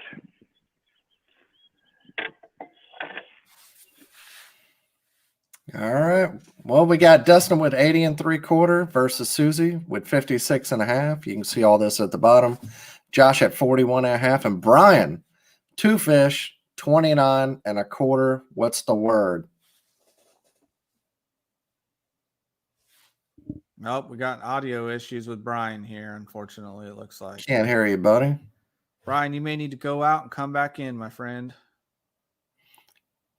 He's got the... Nope, still no audio.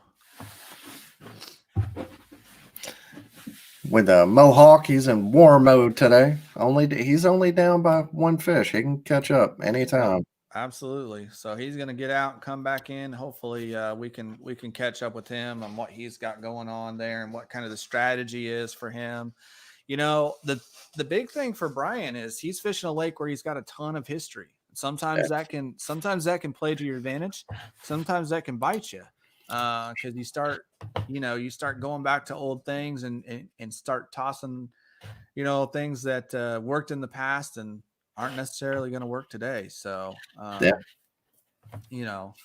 be interesting to see what he can do here in the last few minutes.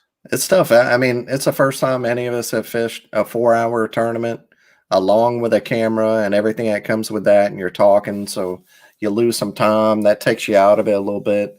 Constantly being updated with the scores. Definitely a lot of, a different strategy and different tournament dynamics going into this than what you're thinking. Once you get on the water and it all happens, it's even like how I thought it would be versus how it was in reality. It's tough to be out there and do it. Yeah, absolutely, man. All right, let's see. We got Brian back. Let's see what the strategy is going into this last hour. Do we have audio now, Brian? Nope, no sound. No sound still with Brian. All right, Brian. You might have to get out and clear that browser history and get back in, my friend, or check your Bluetooth settings because we still don't have sound on you. So I'm gonna pull you back out and let you work on that. All right. We'll get them back here in a minute. Well, we got just under an hour to go. Yeah, down to crunch time. Less than an hour. Got to find some bites. Got to fill some limits. Susie looking for number 5. Josh needs 2 more, and Brian looking for 3 more. So, and here right after the show, Brian's going to have a great conversation with the 5 live guys. You want to tell us about that, Sam? Yeah, man. So Scott Butcher, as we talked about earlier in the day, came up with this amazing idea to put 5 guys live for 2 hours on the water. And looks like we got Dustin hooked up with another fish here. I don't know if it's going to help or not, but what you got, Dustin? It might go up a little bit. All right. Back to the bubblegum fluke. Yeah, I'm on a windblown shoreline right now, trying to get situated in here. Getting blown all over the place. So yeah, we're just talking about 5 live, Dustin. We're talking about what Scott's got going on there, and some of what we're doing here was duplicated, from Scott's idea, putting guys live on camera. They only have 2 hours to fish, 5 guys at a time, and we've had 5 rounds. We got 5 champions going into the championship round, and today at 1:00, Scott and the guys are going to come on the Paddle and Fin podcast, sit down with Brian. We're going to discuss what's happened so far, and they're going to discuss some things that are going on. 14 3/4. Not going to help Dustin today. Yeah. We'll keep getting after it, man. Yep. Yeah, keep putting them on the catch board. But yeah, so we're going to sit down with the 5 live champions and Scott. We're going to figure out what's next in the series, what's going to happen next on the show. It's pretty exciting. We got a graphic from Scott that shows one more person with a little question mark there. So we don't know what's happening. Is there going to be another round? Is it going to be me? Is it going to be a guest? We don't know. I haven't got a call yet. No, man. He ain't calling me. So, but anyway, check that out. It's going to be at 1:00. So we'll give you an hour break between this broadcast and that. Make sure to set your timers or a reminder to come back and watch the 5 live announcement. So it's going to be pretty cool. What time is the 5 live? Like, what is it? 10 to 12? Is that what it is? No, I think it's 9. It's 9 to 11. I think 9 to 11. Yeah, because I watch it all the time. I'm trying to Eastern, so it's 8 to 10. I think so. If it were 8, I could have that out. Yeah, if it were 8 to 10, I would bet. If people have been winning $1,000, I would bet $1,000 I could beat anyone on that day. Whoa. Fishing's been that good lately. Oh God, I just broke one off. I don't know, maybe not 1,000. My wife wouldn't like that. I'd bet $100. Bro, no, you already put 1,000 up. Yeah, you just said you would be right above me. One of those guys. $100. I would bet $100. I can beat anybody from 8 to. Yeah, I think it's from 8 to 10. From 8 to 10 on the show. Oh, Brian, I'm going to need you to repeat that on the live broadcast. And I think we're going to have to set up some type of challenge. Dan says he's on him so good he could be anyone in a 5 live tournament. Well, what? Jackson had 85. Was that the big bag so far? I'm not sure what the biggest bag to this point is. It's 83, wasn't it? Anything. I think it might have been. All right, that's a bold statement. I mean, I like it. I like the Oh, confidence. baby. Oh Oh, Susie. Ah! no! Heartbreaker. Oh, man. That was a nice one, too. Susie. I just broke one off. I just got broke off in September. Pretty damn big one. Oh man, the big fish are starting to bite. Let's go. Yeah, ripped me back in there and got me. She was big. She was big, 19, 20-inch fish. Catherine Fields says she loves her Panfish Portrait Pro. She has it with the 8-inch extension on it, lock and load base on her cell block. Loves it. Couldn't agree more. That's right. Jordan. Yeah, buddy. Yeah, buddy. Ooh, that wind's blowing now. Susie, Catherine says, go back and get it. Don't let that fish win. That's what I'm trying. Show who's boss. Well, we got That's right. We got all 4 anglers queued up here. Let's see what happens. Big fish are biting. It was back on that craw again. I should have just stuck with that one. Susie says she's not putting the crawl down now. Nah. Old crawfish bait. Well, that's right at the full moon. A lot of times, a lot of people say throwing a crawl, something like a crawl around the full moon is the way to go within a few days of that. So full moon's coming. I think yesterday it was a 3/4 moon. So it's right there at it. Getting close. Yeah. I know here in Alabama, this will be probably 2/3 is spawned or something.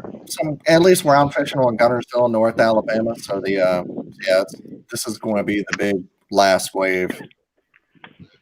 Maybe a few more be after that, but a majority of the rest are going to go here in the next week.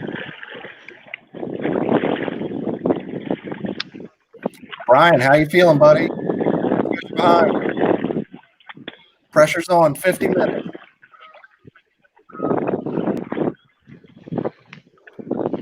Still no sound from Brian. No smack talk from the master. Maybe it's intentional. He's in focus mode now. Dustin with the bubblegum fluke. And Susie, what are you throwing now? Still at Texas? Texas rig, rage craw. Yeah. What color are you throwing? Green pumpkin. Green pumpkin. Yeah. Just natural color out there. Dustin looks like he's in. Oh. I just missed one. Just pulled my pants down. Do either of y'all use spray, a smell, something attractive? Scents. Sometimes I use a yum shad scent on these fluke, but I ain't worried about it today. This pink usually gets their attention pretty good. So the way the water is tannic, but it's clear, you know. So it's you know, I can see the bait, not see it when it disappears when I eat it. Some people totally believe in the scents, and some people don't. I'm on the fence. I do it on tournament day just because I keep a can of Bang crawfish with me. Yeah. I spray it, I spray it. Why not? I don't know if it works, but it can't hurt. I don't do it on fun days or practice days, just tournament days. But that striking with what Susie's throwing, that coffee scent, I usually don't spray it on that because they smell so good it makes me want to eat it. Oh yeah. I don't those baits like the Ocho. Yeah. I didn't have any pink Ochos left, and I couldn't get any in time, so I had to. My buddy Jeff Isham hooked me up with some of these, a bag of these pink, and then Dwayne Tapp gave me some of the Yamamoto ones. So I got a little bag of them. I really like the pink in this lake. It just stands apart from things. And just like that bruised banana wacky worm too, I could probably throw it right now and probably catch some fish on it too. Yeah, that's a good looking color. I can fish this fluke a little faster than that wacky worm, so I'd rather cover a little more water. I mean, I'm sitting stationary. I'm staked out right now trying to target this. There's a line of potato grass I'm targeting right now. The wind's blowing right down it, so I'm throwing into the wind with a weightless bait. Yeah. Already, but got to get that natural vegetation like it's blowing bait back up into this pocket here, and that's what. Gotcha. So we got one of the our regular show sponsor and sponsor of this Spring Madness bracket is TRC Covers. Susie, what a small one there. Is it going to do it? Going to measure on the catch board?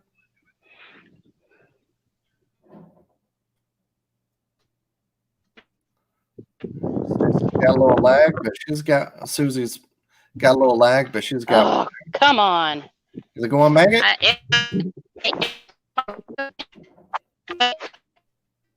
I can't hear.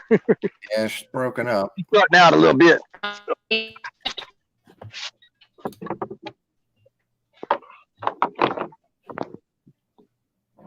All right, come on, Doodoo. You got to upgrade that one. You're in the right spot, Doodoo. Come on. Come on. Well, Susie's frozen up there, but TRC Covers, like I was saying, a great show sponsor and sponsor of this Spring Madness bracket, where you can win some great product. Look, straight up, if you've bought some old janky big box store rod covers before and you were like, I don't get it, my rod guides are sticking through it, every bait I've got is hanging up on the rod cover, what is this, why are people using them, and you quit using them like I did, get some TRC covers. You can either get them on our website, trccovers.com, check out Facebook, or you can get the paddle and fin logo ones. We think those are the best, but check them out. I promise it's like going from, a Yugo to a Ferrari. They're so much better, so much nicer.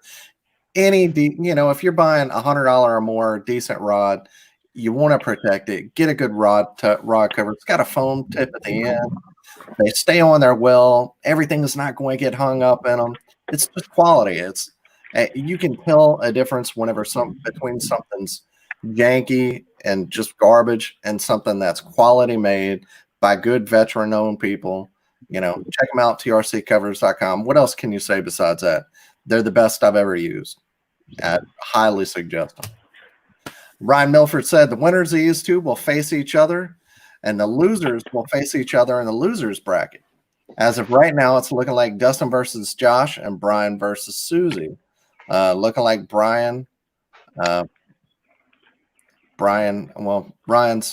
the best rider here, but looking like Brian might 2 and out. We'll see. I think Brian might have something to say about it here in the last hour. He's got 45 minutes. His water is getting warmer. We can't hear him. He's having audio issues, but yeah, I'm not counting Brian out just yet. But Josh has been on him. Brian's been taking a lot of swings here. Missed a few. Just missed one there. He's got the mad face mohawk going. But he's had some bites. We'll see what happens. I think he might catch up. Susie's, and I'll tell you where everybody's at. We got Brian. He's on a small lake up there in Illinois, a lake he knows really well. Josh is on Lake Erie, in a marina, big marina. Justin on a little 65-acre lake in Texas, and Susie on San Chris in Illinois. Services hasn't been the best, but she's out there slugging away. And you can see on the ticker on the bottom, Dustin has 80 3/4, leading everybody right now. He's fishing against Susie with 56.5. Josh has 41.5, and Brian with 29.25, which he's only one fish behind, so he could do it any second here. Another great sponsor of this bracket tournament is Boss Buffs. This is Sam's company. He's a good guy. Obviously, buy from him. If you have the competition versus Boss Buffs, why would you not buy from somebody who's in the industry? And it's a great product. We've got some paddle and fin logo ones you can get from the website. Check them out, Boss Buffs, on Facebook or anywhere online. Good, high quality buffs. protect yourself. When you get a little bit older, you'll be like, dang, I sure wish I would have covered up myself. Now I got all these sunspots and my skin's looking janky. So yeah, cover up your skin. Come on. Look at janky. So, yeah, looking janky, looking like old Janky. man, I wish whenever I was 25, I covered up my skin, but now I'm 60 and I look like an old, pair of boots. Put something over your skin. Come on, people. Skin cancer, really, it's no joke. It's like wearing a PFD. It'll kill you in the long term, just not the short term. So check them out. Boss Buffs, great product, good quality, good people. Susie in that Hobie garage drive, getting it out there on St. Chris. How you feeling?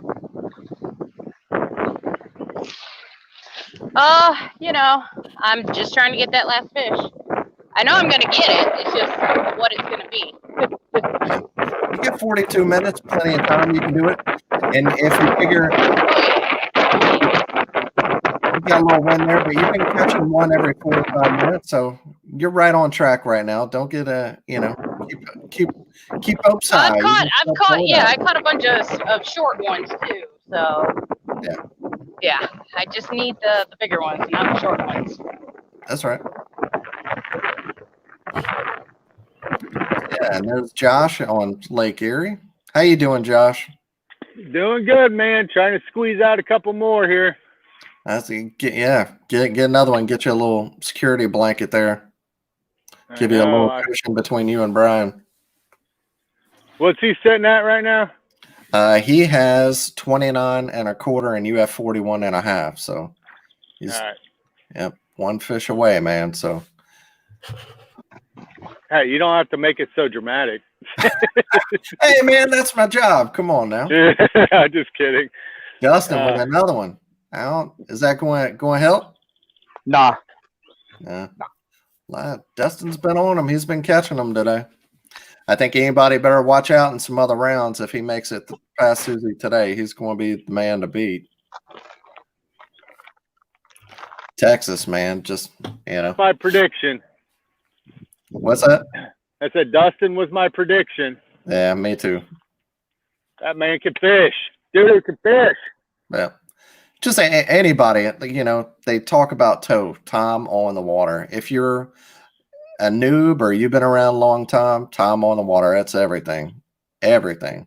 Just knowing what lakes are doing, knowing your techniques, being comfortable with different techniques, going to different places, different lakes, getting out of your comfort zone, pushing yourself. Those are all things that make a great angler. And Dustin is one of those people. And you add that with Texas, it's a winning combination. If you're picking a bracket and you pick Dustin to go all the way, I think you'll you probably made a pretty dang good pick. But we'll see. Susie's she's on the right lake. Said her friend had over 90 yesterday on St. Chris, so she can come up with a couple of big ones and pull this thing out. She's not out of it by any means. Next sponsor up, we have Wicked Weights, a great sponsor of this bracket tournament. Check them out, wickedweights.com. They make a little bit of everything. Super high quality tungsten, everything from, I know Brad Hicks, he likes it's kind of an underspin swim bait hook with a little spinner on it. So everybody has their own bait. Check them out, wickedweights.com. Good stuff there. Back with the man, Brian. Can I hear you now? Nah, still no Brian. You might have to restart your whole phone, man. That's what I had to do the other day. Not trying to mess you up. I know you're in the zone trying to catch another fish here, but he's casting, spinning, going slow, so still dragging a bait, probably that Texas rig or shaky head. Out there on the water in a little local honey hole in Illinois, small lake. Beautiful day, partly cloudy, but he had water temperature in the 40s this morning, so he was definitely had the coldest water, and it was going to be tougher on him. He's got a little bit of time, 38 minutes, that little bit warmer water. Maybe he'll be able to pick something up here and pass Josh. Still very much in it.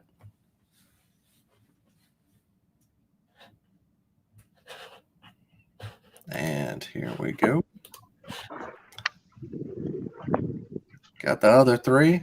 A little update. You can see it on the bottom there. Dustin with 80 3/4, Susie with 56.5, and Josh and Brian. Josh is leading with 41.5, and Brian with 29.25. So still a good day. A lot of fish catches, a lot of action. It's been a lot of fun. Hard to, even win or lose, it's hard to beat whenever you get to go out there and catch a few fish and have some fun out in creation and enjoy your day and talk a little smack too. So. Oh yeah. Uh-oh. Ah. Winds now.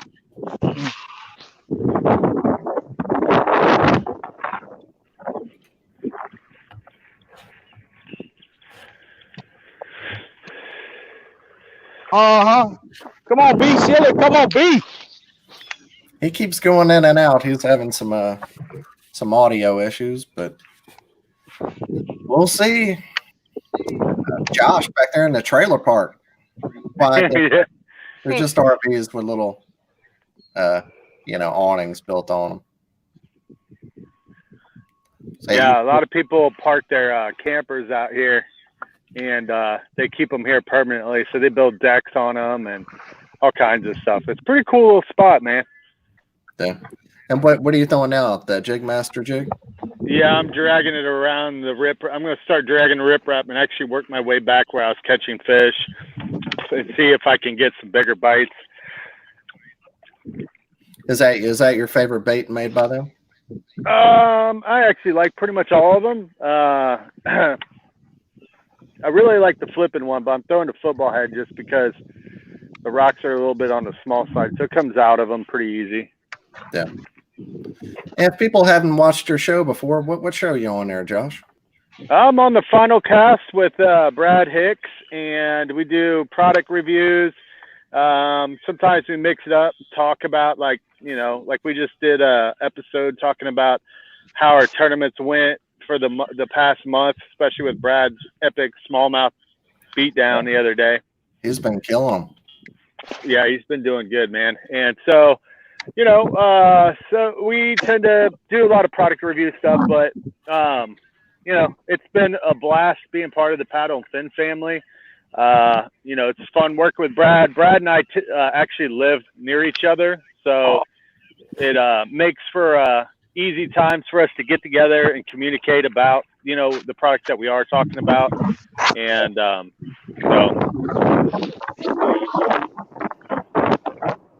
Very cool. So we got Dustin. He's on Chasing the Tide, saltwater segment. Just heard Josh and Susie Q, Adventures of Outdoor Woman, all great shows. If you haven't checked them out, we put out a lot of content. So, and me and Sam are on the Reel Down. So check us out if you haven't already. Oh yeah, give it a look, give it a listen, give it a listen. And you're doing Mark Edwards, congratulations on your day yesterday, Daniel Perry. Hey, I appreciate it. Oh Lord, Josh too. Sergeant Mayhem himself. Fellow crayon eater. Yeah, the old Silky's wearing crayon eater. Yep. Gene Wilson, smack talking is all part of the fun. It is. Yep. So what? You're still throwing that jackhammer, Dustin? No, I'm throwing that pink fluke still in this shade pocket around the bank, around the grass lines. Gotcha. No jackhammer right now. I'm gonna wait till I'm gonna get back up to this other definitive grass edge and start throwing it around there again here. But sometimes the bigger fish will sit in the shade. They will. They'll sit in that shade till it goes away, and then they'll move on out. But yesterday, I went to the day before yesterday, Friday. I went to a store in my local Mark's Outdoors. They didn't have. I wanted a couple of white jackhammers, and they didn't have any. So I got the Picasso Shock Blade Pro. I was surprised that's actually they're made a little bit different.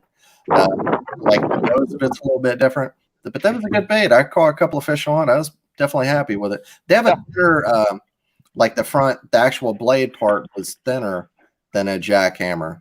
It doesn't I'm not sponsored by them. It doesn't vibrate as much, so it's a little bit more finessed. Like I can feel the difference in my rod. I have a Halo composite rod that really shakes with that jackhammer. So it's not I'm just gonna throw at that point real quick. strong, but definitely it's a good. If you're looking for something a little bit cheaper than a jackhammer, When I said the point, I meant on top of it. good bait there as well. And that was a new one for me. Yeah, Picasso makes some good. The Knocker is a good one. That Pro Series one's good. I gotta get another one. Good shaky heads too. I've used a few of them. We got Brian Smoke 'em if you got him Schiller out there. Yo, can you hear me now? Yeah, man. There you are. Jesus, dude. The amount of time I wasted with audio. Sorry. Yeah, I mean No, we're good. that's technology is a serious part of this game right here. Whether it's 5 Live or us, technology issues, it's a real part of the strategy that goes into this. Yeah, buddy. Man. Yeah, buddy. Yeah, buddy. Come on, B. What do we got? Come on. Get you one up there on that board. Hey, Boy. man. 32 minutes, Trying, man. bro. It's crunch time. Sudden death. I'm badly here now. Shit. Woo.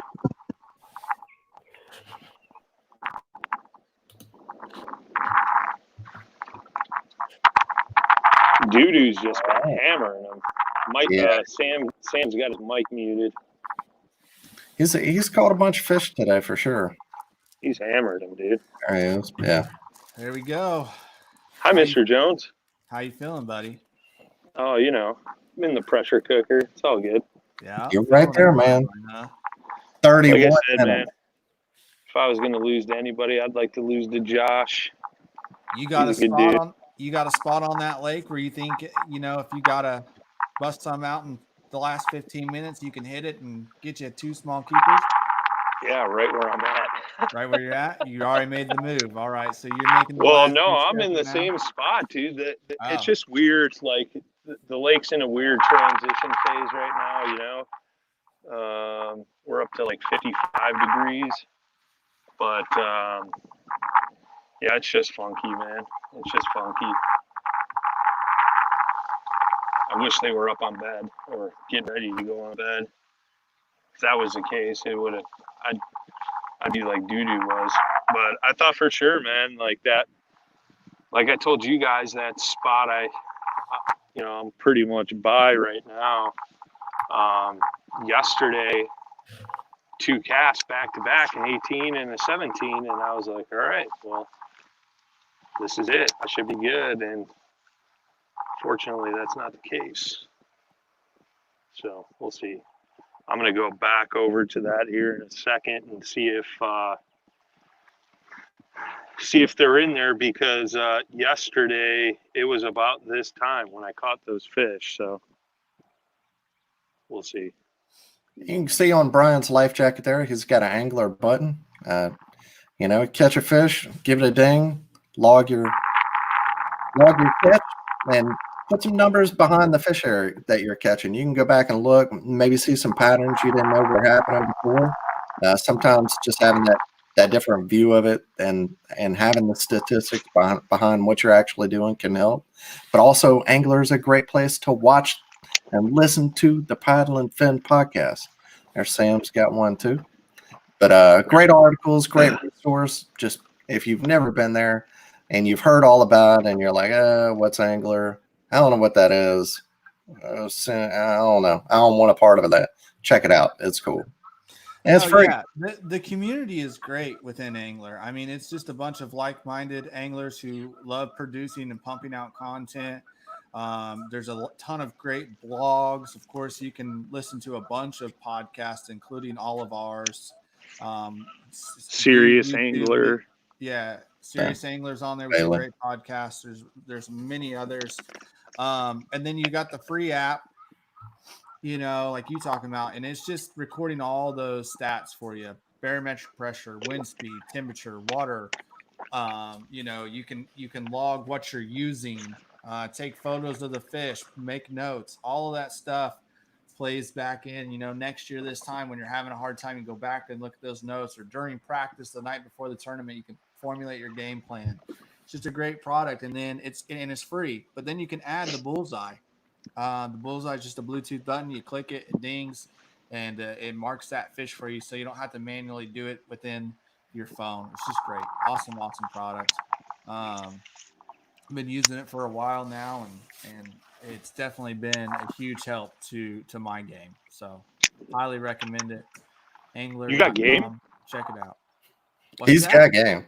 I got game. Sam's got game. He's got all the game. I just like to show it in practice only. I don't like to show my game during tournaments, apparently.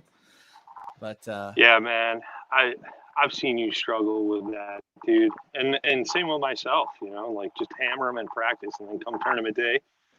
Hence today, everything falls apart, It's fishing, man. You can go out there any day and zero or get your feelings hurt. It's, Well, and I think a lot of it on the tournament day comes down to the mental side. And that's something that I've worked really hard on this year, and I'm already seeing a lot of progress on my game as far as that goes. Obviously, the paddle and fin tournament, zeroing was a huge bummer, but that was a little bit out of my control with the conditions of the lake I had that day. Otherwise, this year, since I started focusing on the mental side, I've seen, a lot of progress in my results. So definitely to talk about and think about. Yeah. All right. Hey, Brian, you want to tell us about your sponsors here before we go to somebody else? Oh, man. Everybody pretty much knows, man. I think my biggest sponsor is everybody that tunes in to P&F, dude.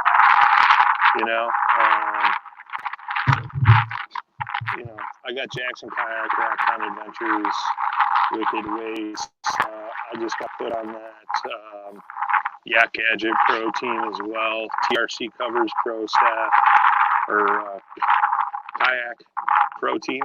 Is that the right way to say that, Sam? Sounds good enough. But no, man.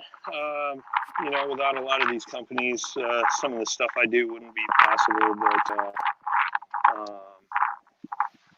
first and foremost, I got to thank everybody that tunes in week after week to Paddle and Fin, man. Amen. And thanks for all the companies that stepped up to support us with this bracket tournament. That was super cool. And can't thank them enough, man. Yeah. Thanks to all of them. And yeah, somebody's going to win some cool stuff. A bunch of people. I think, 7 people? Yeah, top 7 brackets. And there's over $3,000 in prizes, I think, last time I calculated it up. And I'm working on a little something for that championship round. So if you missed out on the bracket, we may have something else for you to get in on. So pay attention for that as we wind down to the last matchup. Very cool. Well, let's check in with Dustin here. How's it going, buddy? What's up? I just caught one under, probably about 13 and a half or so. How many fish is that? 14? I don't know. Fish? Something around there. Luke Coffee asked, what's your fluke setup? Just a weedless fluke on a 3-aught EWG. It's a little super fluke. And he's got it. He's been using a spinning reel, but wants to go to a bait caster. What's your setup for that? I run 14-pound Sunline FC Sniper fluorocarbon and a little small, little 6.8 to 1 loose, and it's a Mag 3.5. It's a little medium, 7-foot medium with a fast tip on it. And I can still throw against the wind pretty good with it. And the medium too, probably, like a reaction bait, gives them enough time to grab onto it where you set the hook. You get enough time for them to bend the rod just a little bit and give it to them a little bit, especially the smaller fish too, But there's some fish in here on these windblown shorelines right now. Just get the right one to bite. upgrade one more. It'd be nice. I got hydrilla. I'm about 4 or 5 foot of water, and the hydrilla's, you know, halfway up the water column with potholes and openings, and then big patches everywhere. That's right at the surface. So I'm targeting the openings in it, going into the edge, and letting it fall down a little bit. And you I miss Gene.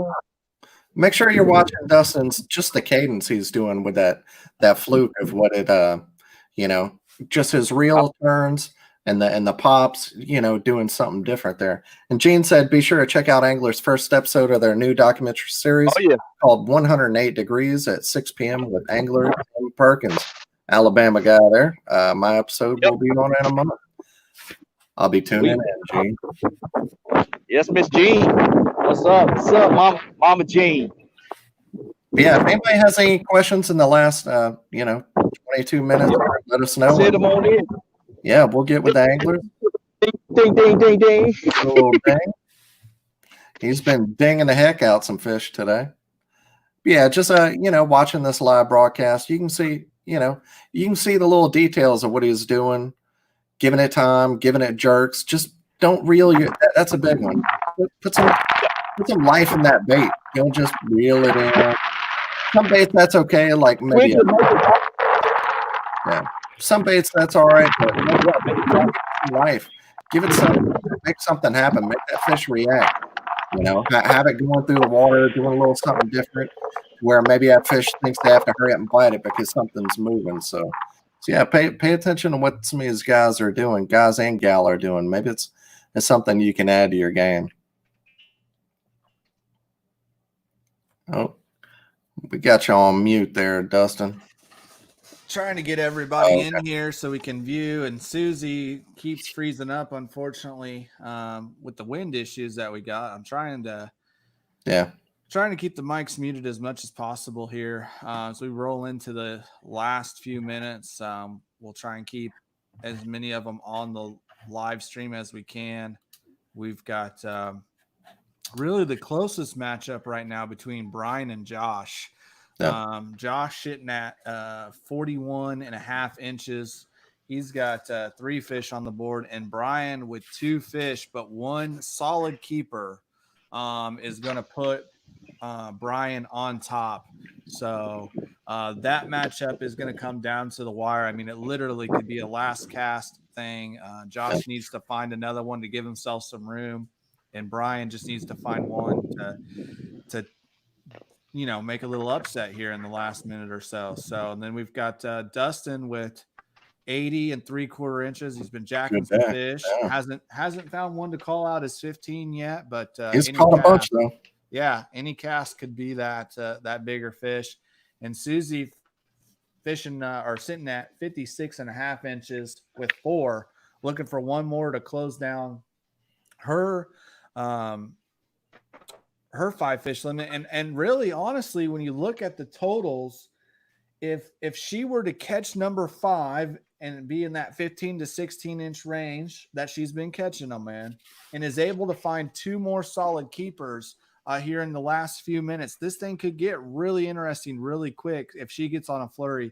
And how many times have we seen in a tournament the last 15 minutes, the last 5 minutes be something? Now, in the kayak fishing, you've got to do the picture and all that. So you really can't, just rack them and throw them in the boat real quick. So that's another challenge that we have that's a little bit different. So that last 15 minutes is going to be really key to these anglers. And we're nearing that mark quickly. We're at 11:41 right now. So we got just under 20 minutes to go. And you see, we just lost Susie again. She's trying hard to fish, and she's going in and out of signal range. But hopefully the last few minutes here, we'll be able to watch her catch a couple upgrades and that final keeper. Dustin's slinging away, man. He hasn't stopped all day. Yeah, he's been giving a heck out there. And all of our fish today are weighed on catch boards, catch products. Duke Westcamp and the guys over there are making. If you don't have a catch board, it's time. They're the best out there. Get you a never lost tether. They sell on their website. They've got a lot of different colors. You can get them personalized however you want to, with your name on the fence or your logo or accompany his logo.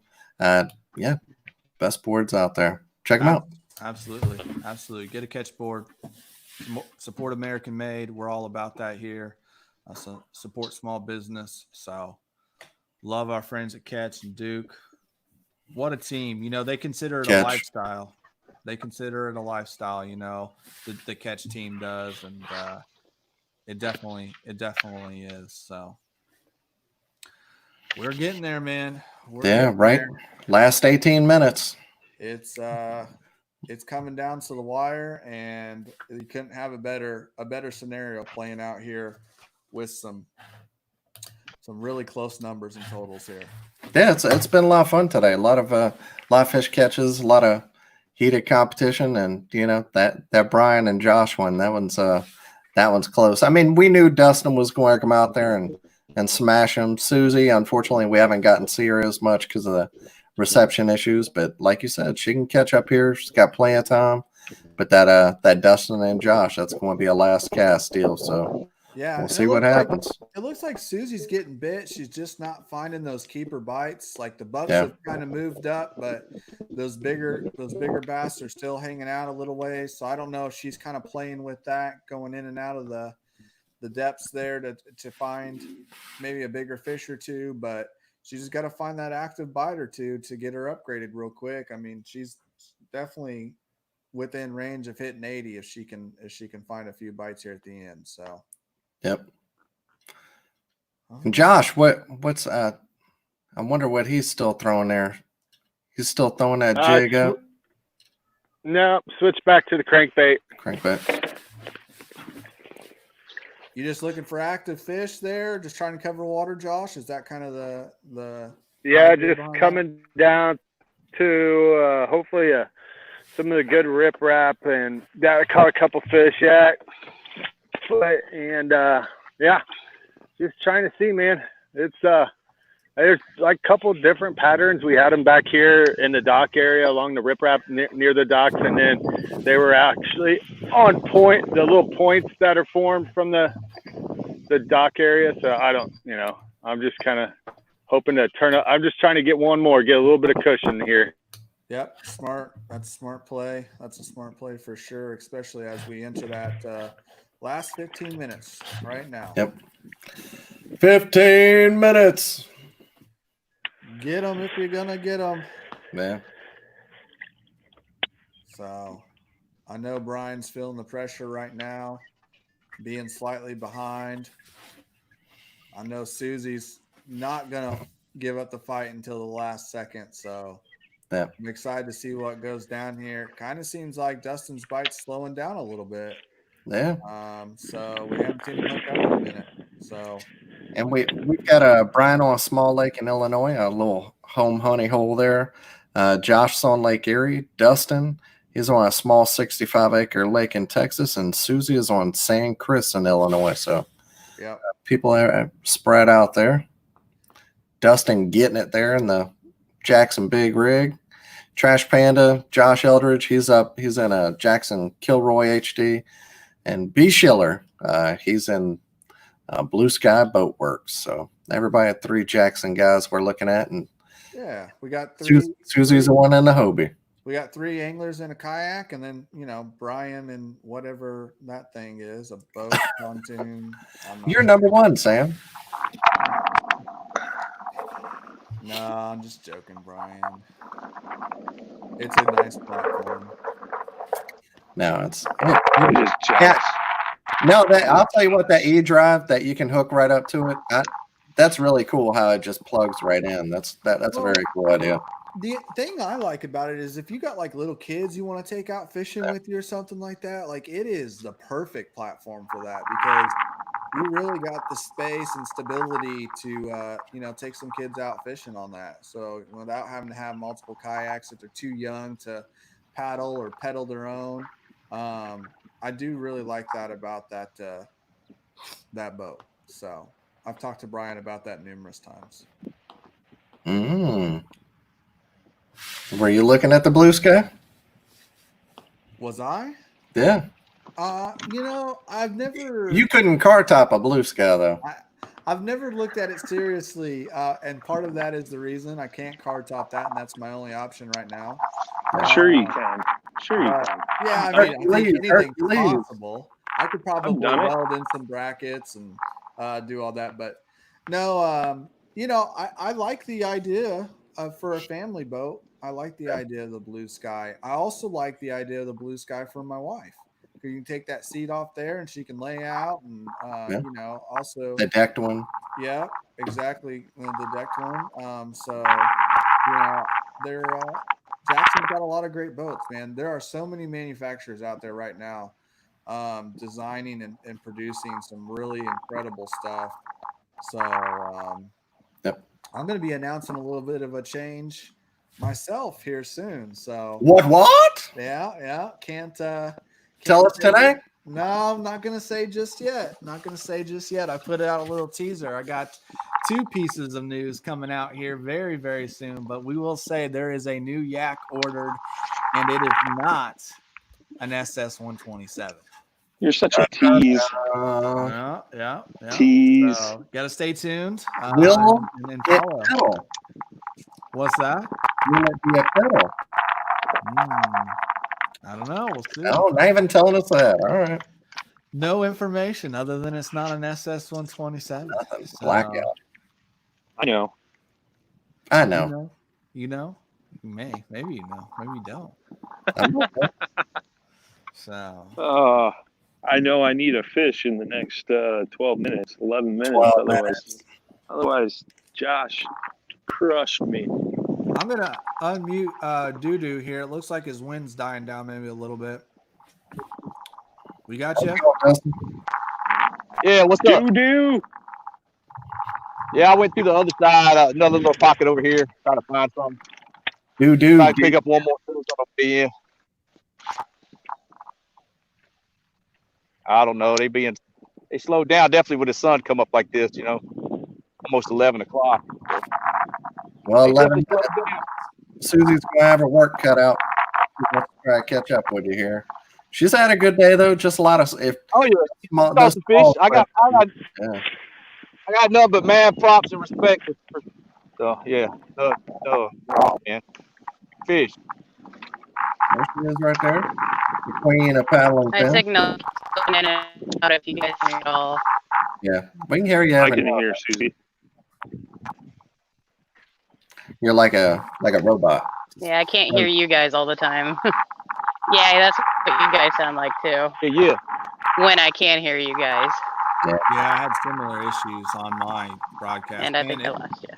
It's so hard to find good signal at most lakes, you know. Yeah, they're pretty rural, and you don't have the cell phone towers nearby. So Time to get stuck.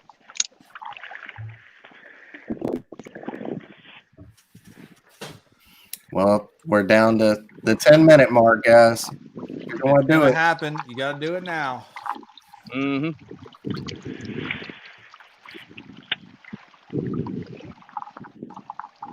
Josh, just going, just cranking. It's looking like it's going to come down to these two. This is the closest matchup we have right now. Dustin's looking pretty good with his limit. Susie's going to have to pull off a miracle here in the last 10 minutes to get it done. But these two right here, any cast will make the difference. Any cast. So you put one keeper in the boat, Josh or Brian, and we're looking at we could even see it. Can we see a tie? Is a tie possible here? What happens? What we even talked about? Does they go down to the biggest fish? It would go to biggest fish, which would be Brian. Oh. So let's see. Could we have a tie? We got Josh at 4150. I'm gonna try and do math here. This is not my expertise, okay? I'm from Alabama. Oh though. boy, we're all in trouble now. I'm more of the artistic type. So we got Josh at 4150, and where's Brian sitting at 2925? So that's a difference of somebody watching's like already doing it in their head. I got to pull out a calculator. I barely graduated high school, folks. Like, come on now. Come on, Meow. 12 1/4 inch fish will be a 12 tie. 12 1/4, and you win, Brian. I 12 hope I catch a 1/4. 12.5. You'll win. Either way, if you catch anything bigger, 12 1/4 or bigger, you win because you have the tiebreaker at the moment. So, Trash Panda, the pressure is on both of you because it could happen. A 12 1/4 is not out of the realm of possibility here. Watch him catch a 12. And a 12 would be a loss. 12 would be a loss. So, 12.5, baby. if I did my math right, we'll have to double check everything once it's said and done. But yeah, we're coming down to the wire with these two. We got just over 5 minutes left. How you feeling, Josh? You feeling confident? Nope. I know where Brian's at, and any minute he can catch a monster. So I just need to get one fish, give myself a cushion. He's being nice, Brian. I don't think you would be that nice, would you? No, I think he's got it, man. I just moved in shallow. I don't fish shallow all day, so I don't think they're up here. The water temps up here, though, are 56.5. Well, you just need that one buck. That's all you need is that one little buck that's moved up. So, what's up, man? Tell these people you don't have time to talk. You got 7 minutes to win. You probably came over because that mohawk wanted to know what's wrong with you. Yeah, probably. What's that? You like that? I need a trolling motor like you. Where's the fish at? I know. wow. Hey, yeah, you can't get any help. He's You can't resulting get any in help. getting help from the locals. He's trying to cheat on camera. Look at I this. stirred him up, man. I caught 2 today, but yeah. No outside help. Yeah. Oh, yeah. Well, usually that's my hot spot. I caught a 17 and an 18 yesterday right off the trees, right on the ledge here. Don't But be giving then away your today, spot. nothing. Right. So, Brian's Tell chatting voters away instead of catching fish.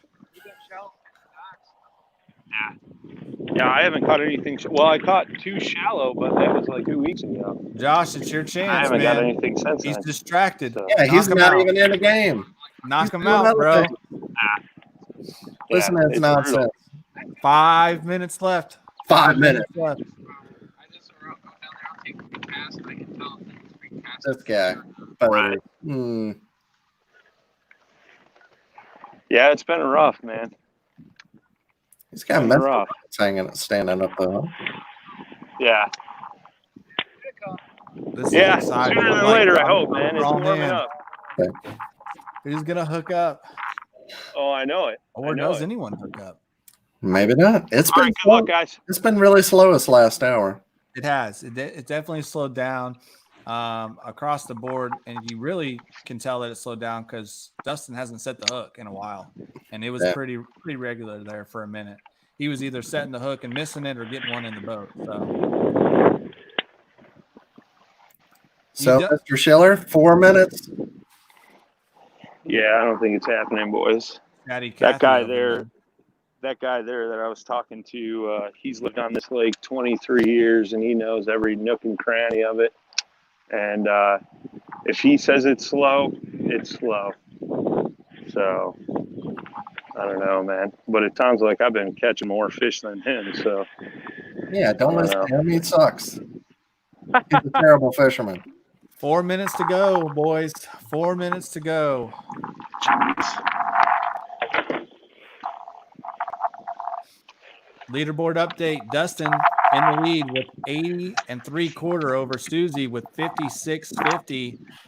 And then the nail biter right here, Josh leading Brian with 41.50. Brian with 2 fish at 29 1/4. 1 fish will make the difference either way. Josh can put one in the boat. It'll seal the deal. If Brian can put one in the boat, it should put him in the lead if it is at least 12 1/4. If it's in the boat by noon, is it good? Does it still count, or does it have to be measured by noon? It needs to be on the catch board by noon. If it is on the catch board, we'll because of the having to video it and stuff like that, we'll take it. But it needs to touch that catch board by noon, and you got 3 minutes to do it, my friend. So 3 minutes. Chuck and wind. 0 or 0. Let's see. Who's gonna join me in the losers bracket?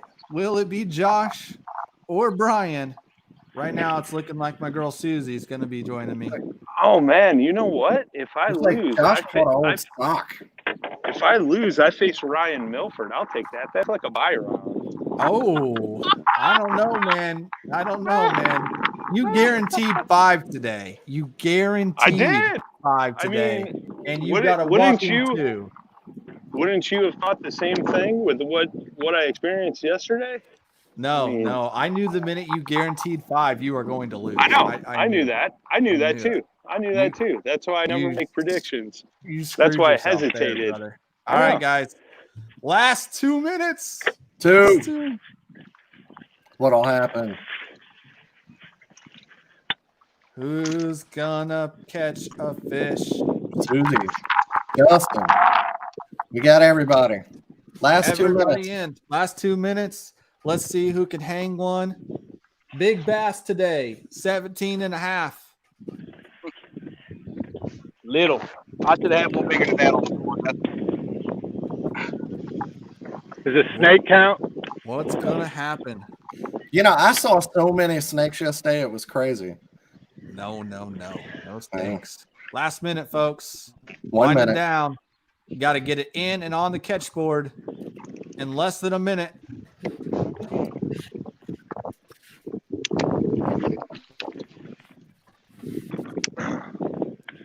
Here we go. Count her down. Fish, come on.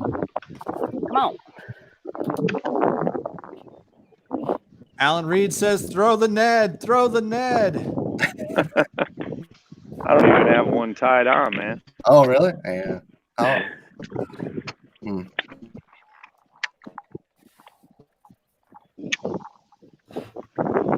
Well, here we go. All right, boys. That's it. You had a bite Oh, I had a bite. in the last minute. Time's up. Line's out. That's it. Congrats, everybody. Oh, yeah. Way to go, y'all. Mrs. Nichols said, woohoo, Dustin. She did? My wife's watching? Yeah. Oh, William Nichols. That's like a surprise to you? Either your wife or your sister. oh, yeah. Yes, usually she don't even want to hear me talk about it. I talk about fishing so much she don't want to hear about it. My wife is this thing. Well, congratulations. Dustin takes the W. Congrats. And Mr. Nice job, Dustin. Josh Eldridge pulling it out. Dustin. There we go. Bracket buster. Bracket Good buster. job, Josh. Josh. So way to go, Josh. Thank you. You too, Dustin. Right on, brother. All right, guys. Well, we're going to let you guys get off here, and me and Dan are gonna wrap this thing up. Thanks for making it fun for us. Yeah, I got to race home for the 5 Live. Brian, Yo, good competition, bro. yeah, man. Good job, man. Like I said, glad you won. Good job, everybody. Woo! That was a good show. It was fun. That was fun, man. Yeah. There was some fish caught. I'm just looking at it here. We had Dustin with well over 10 fish, I think. Susie caught 4 plus some dinks. Josh caught 3 in a big old drum, and Brian put 2 on the board. Tough day for him, unfortunately. But that happens. It's fishing.